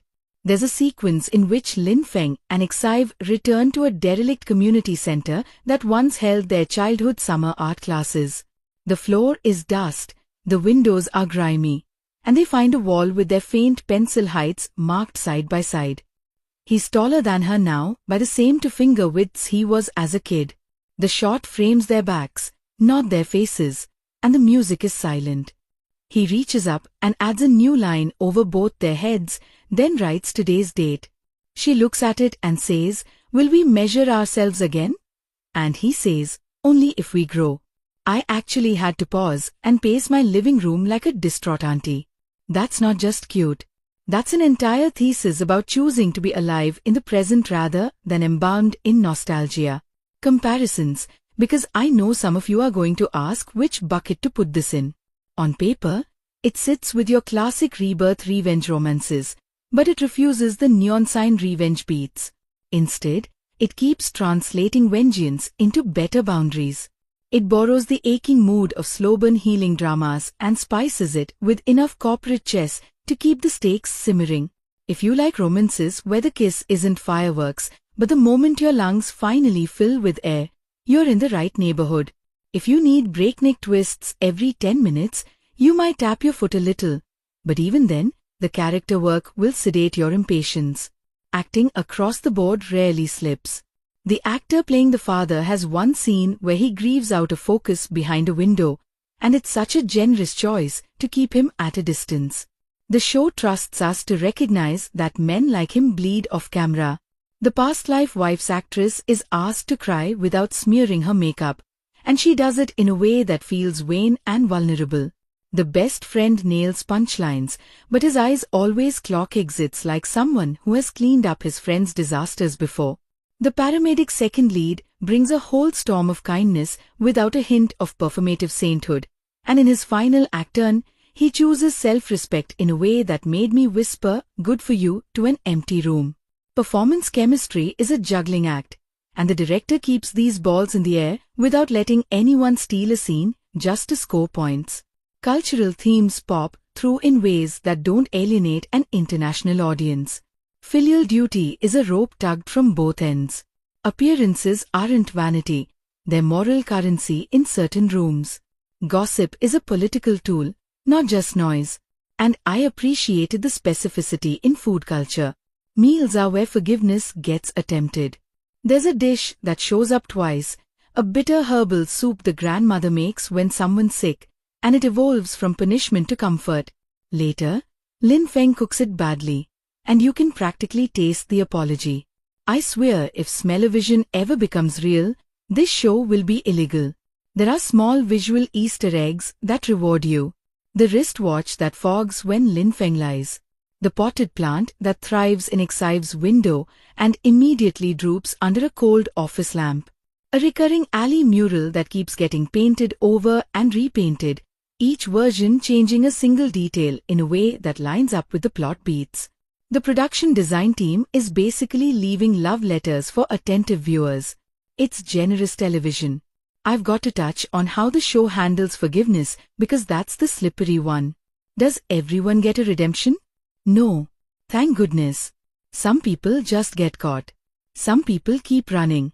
But the show draws a thin, clean line between apology and amends. One character, no spoilers, delivers the most honest sorry I've heard on TV in ages. I'm not asking you to let me back in. I'm asking you not to let what I did be the last thing about me you remember. If your ribcage doesn't do that involuntary wince smile of recognition, I can't help you. From a technical point, the lighting avoids the soap glow trap.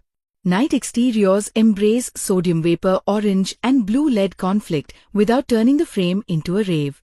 Interiors actually respect practicals, meaning lamps look like they're doing work and not pretending.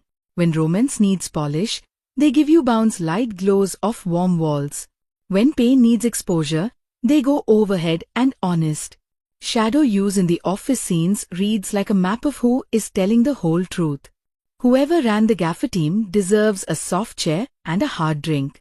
If I had a single wishlist week, it would be trimming to subplots that nibble around the mid-range. One competitor arc feels like a rerun of a better scene from 3 episodes prior, and an online scandal storyline dips its toe into the shallow end of social media without committing to the ugliness.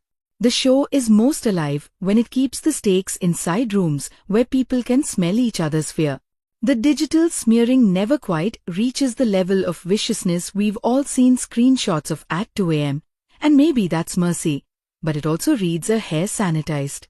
Anyway, file this under shows that pretend to be about second chances and are actually about the first time you choose differently on purpose. I can't stop thinking about the little kid versions of them, wet and shaking under that tree, and how adulthood sometimes feels like spending years trying to get back to the smallest true thing about you. The writing knows that, the actors know that, and the camera knows that. There's a late episode beat where Xive looks at Lin Feng sleeping on her couch, his tie loosened, his mouth slightly open, not attractive at all, and she laughs this soft, startled laugh like she just found out the ocean fits in a teacup, and in that moment, she sees the whole ridiculous miracle of it. Not the myth of fated souls, but the simple, sloppy grace of liking who he is when nobody's watching him be Su Lin Feng. The camera holds, her smile trembles, and then the moment just exists.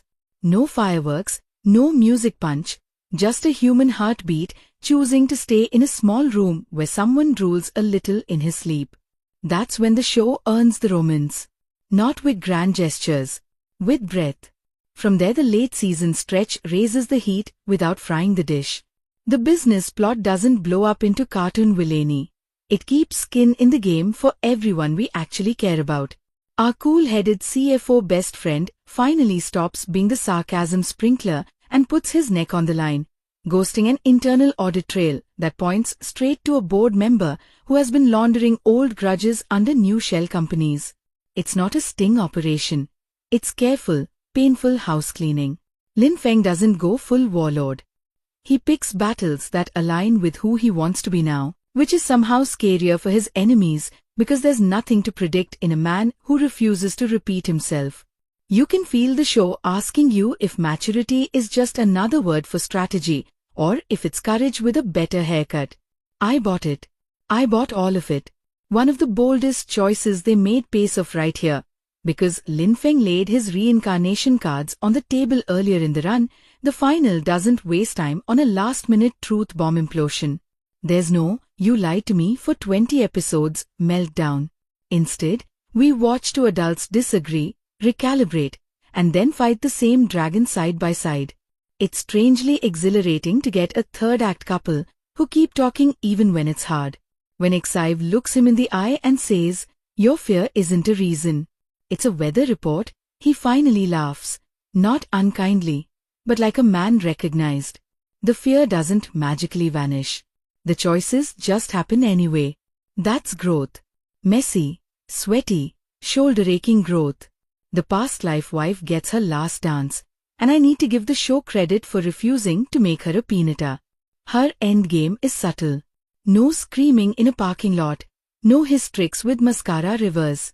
She thinks she's setting a trap that will make Lin Feng look like he's suffocating the woman he claims to love, an old trick she's used because it always used to work. The trap simply doesn't hold because the people she's trying to manipulate don't play that game anymore. And that defeat hits different. She isn't destroyed by him. She's starved of an audience for her favorite magic trick, and silence is brutal. The writers give her a solitary scene on a balcony with a glass she never drinks. The wind lifts a strand of hair, she watches the city, and for the first time she looks small in her own frame. Not absolved, not damaged, just a person who has run out of versions of herself that still function. I'm telling you that quiet is louder than any slap. Second lead stands, I felt you watching with me, and the show heard you too. The paramedic's exit is a thing of grace. There's no martyr act, no poisonous parting shot. He asks Exive, not for an if only, but for a memory he can keep that belongs only to them. She gives him one, not romantic, not cheap, a shared ritual in the night market with broth that steam signs their faces. He moves cities, not to disappear in shame, but to choose a life that isn't measured in almosts. And in a small, kind scene much later, Lin Feng thanks him, not for stepping aside like this is a victory parade, but for being present during a chapter of her life that taught her how to feel safe. I actually whispered, "Good." Yes, to my screen like a lunatic neighbor. The father arc threads a needle I didn't think they could without stabbing me. We never get the big weepy repentant speech. Thank goodness. These men are forged in a kiln of saving face and equating control with protection. They do not suddenly become poets. What we get is two gestures. First, a small financial decision that hurts him more than he shows, transferring a slice of authority without a power play clause attached. Second, a physical move in the rain where he steps behind Lin Feng, not in front. It's maybe 2 seconds long. If you blink, you might miss it. I rewound. Twice. That's what love looks like for him. Changing formation in a storm. Later, there's an unsigned letter tucked into an old ledger that explains nothing and apologizes for everything through the numbers he chose to write instead of the words he couldn't. Knife. Twisted. Thanks. As for Grandma, they resist the urge to make her a plot device. She does have a health scare because the genre gods demand at least one emergency room scene. But the aftermath is a love letter, not a grief tour. She sits at the table with a teacup in her palm and tells Lin Feng, "When you were boys, you chased thunderstorms." Chasing is a baby word for choosing. He laughs because he knows he never knew her when he was a boy, and then he stops laughing because in a weird way, he did. Her paper crane's jar is full by the final stretch, and I braced for a symbolic topple, but they don't smash it. They empty it. Carefully, onto the table and read old grocery lists like fortune slips. You suddenly realize the show has been teaching you how to read ordinary life as prophecy. The climax never goes full pyrotechnics. The war is won with documents, doorstops, and people who refuse to flinch. There's a boardroom showdown where the camera lingers on wrists and pens and cuticles going white, and the sound drops out just a hair under normal, that dampened pressure tone you hear underwater. A time-stamped email kills an empire of lies with one clean cut. The editing cross-sews the faces you want to see during the fall. The junior analyst catching her own reflection in the black of a monitor, the CFO closing his eyes like he finally let go of an anvil, Exive not watching the news but watering a plant, refusing to make catastrophe her entertainment. That choice? That's the show's ethos wrapped in a single parallel cut. Live your life. Let truth do its job. And then they take all that adrenaline and do something disarmingly gentle with it. No tuxedos, no bridal march. We end not at a wedding hall, but in stubborn daylight. They revisit the storm tree, which is no longer picturesque, by the way. It's gnarled, bandaged by city maintenance, scarred like an old knee. The camera does not beautify it. The score barely kisses the air. Lin Feng puts his palm against the bark like he's clocking a pulse and says, "I remember now, but I don't want the memory to be the point." Exive answers, "The point is that we both showed up." They hang a tiny red ribbon, not as destiny rope, but as a bookmark. Is it corny? Maybe on paper. On screen, with the way they play it, it's two people choosing a present over a museum. And then they leave. They don't linger. They go to buy soy sauce. I could not have loved that more if I tried. Visually, the show's last hour relaxes its shoulders. The color language finally lets warmth be honest instead of aspirational. We get umber that isn't syrup, blue that isn't ice, skin tones that look like skin. Costume-wise, Lin Feng wears softness like he's testing knitwear for the first time and realizing it doesn't itch. Exive rocks a coat that's practical as a sermon. Their outfits match not by palette but by purpose. Both have deep pockets and somewhere to put their hands when conversation turns into contentment. The DP lets sunlight misbehave through window blinds, and it paints stripes on the floor like sheet music. Tell me that isn't deliberate. Now, the last song. I've been waiting to talk about this. The composer reprises the childhood motif one final time, but not as a tearjerker. The melody turns playful, almost clumsy, like a beginner learning scales with joy. The percussion is domestic, wooden spoons, tin lids, literal kitchen tools sampled into rhythm. End credits roll over sounds you recognize from earlier episodes, stitched into something like a home demo. It's cheeky and sentimental in the best way. If you hang through the scroll, there's a blink-and-miss button scene where grandma teaches a neighborhood kid to fold a crane while grousing about the price of onions. It's not a Marvel tag, it's a benediction. Rewatch value is high, and I don't say that lightly. On a second pass, you'll catch microclues that the show sprinkled with a miser's hand. The watch face I mentioned earlier doesn't only fog when the man lies, it fogs when he lies to himself, which will make you yellow come on at your TV around episode 3 when you realize the tell started before you spotted it. The bicycle bell breadcrumb shows up in reflections, not just sound cues. There's a storefront window in a rainstorm where the light rings mimic that bell, and the editor holds a single frame longer as if daring you to notice. Doors you thought were just props are actually signals. Hinges on the left in scenes where choice is possible. Hinges on the right when the social script is choking someone. I can hear you rolling your eyes, but go look. It's there. Acting fireworks land again and again without ever feeling like audition tapes. The leads keep outacting the camera in the best possible way. You can sense that if the editor had held 2 seconds more in half their moments, we'd have watched totally different emotions win. There's a tiny bit where Lin Feng's mouth takes a fraction of a second too long to form the word sorry, and your gut fills that extra beat with the years he didn't know how. Exive produces one tear in a phone booth that doesn't fall. It clings to the lower lash in defiance, and she never blinks it off. It's the anti-glam cry. The past life wife has a hand twitch during a handshake that sells 20 years of conditioning in one muscle spasm. The father's out-of-focus grief I mentioned earlier gets mirrored in a later moment where he's in focus but chooses to be still, and somehow the stillness hurts more.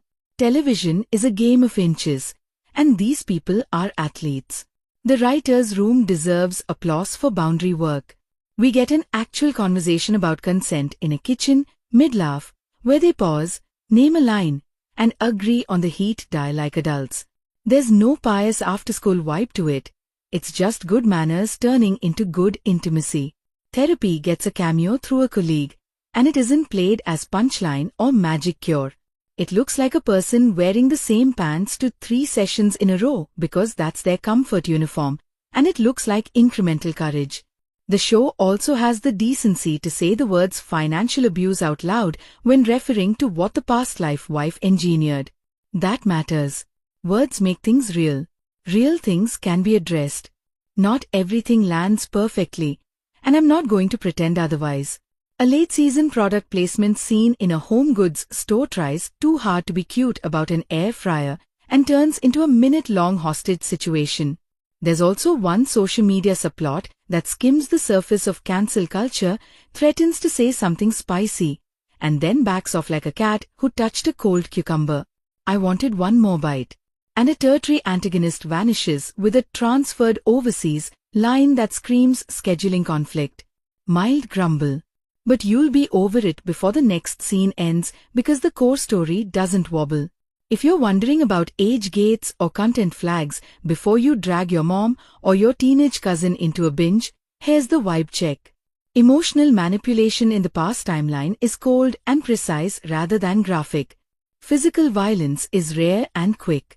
The romance is adult without being sweaty for sport.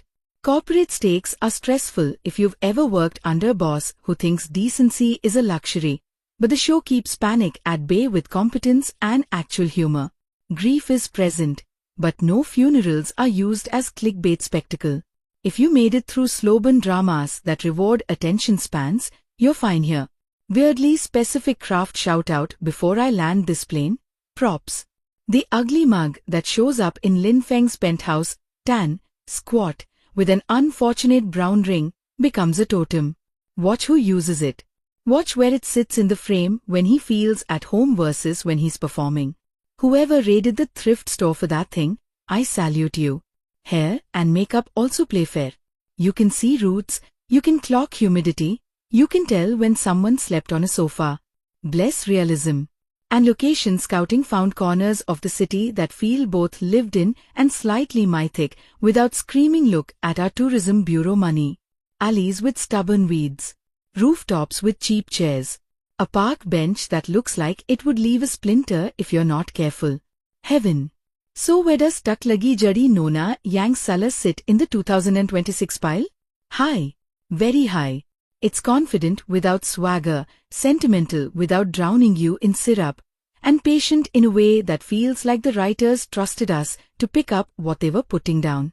It scratches the reincarnation itch but declines the easy revenge sugar rush, and somehow makes choosing kindness feel like a plot twist. The romance is both a refuge and a forge. The family stuff stings. The office politics don't bore. The images linger. The music hums in your kitchen the next morning. For a show that could have coasted on trope engines, it asks better questions and offers braver answers. My personal verdict? I'm calling this one a keeper. 9.2 out of 10 paper cranes from a jar you didn't know you were filling. And yes, I'm being picky about the decimal because the scenes try to sell me an air fryer and a Twitter discourse that didn't exist. Everything else? I ate it up. If you're the kind of viewer who watches with your whole chest, who pauses to rewind a hand graze, who texts a friend at midnight to argue about whether a cardigan counts as character development, this is your next week sorted. If you need chases and explosions, maybe save it for a Sunday when your heart is tired of sprinting and just wants to jog with company. If you hung out with me this long, thank you. You don't even know how much I love doing this with you, having these ridiculous, honest conversations about fictional people who keep telling the truth about us.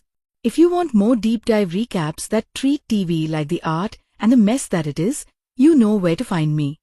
Hit subscribe to Story Frame Recaps so I can slide onto your home screen the next time a show makes me argue with my own thermostat. Drop a like if this helped you sort your watch list, share it with the friend who always says just one more episode and then lies, and tap that little bell so you don't miss when we cry, laugh, and yell together again. I'm leaving you with this. Measure yourself when you grow, not just when you're scared. I'll see you in the next frame.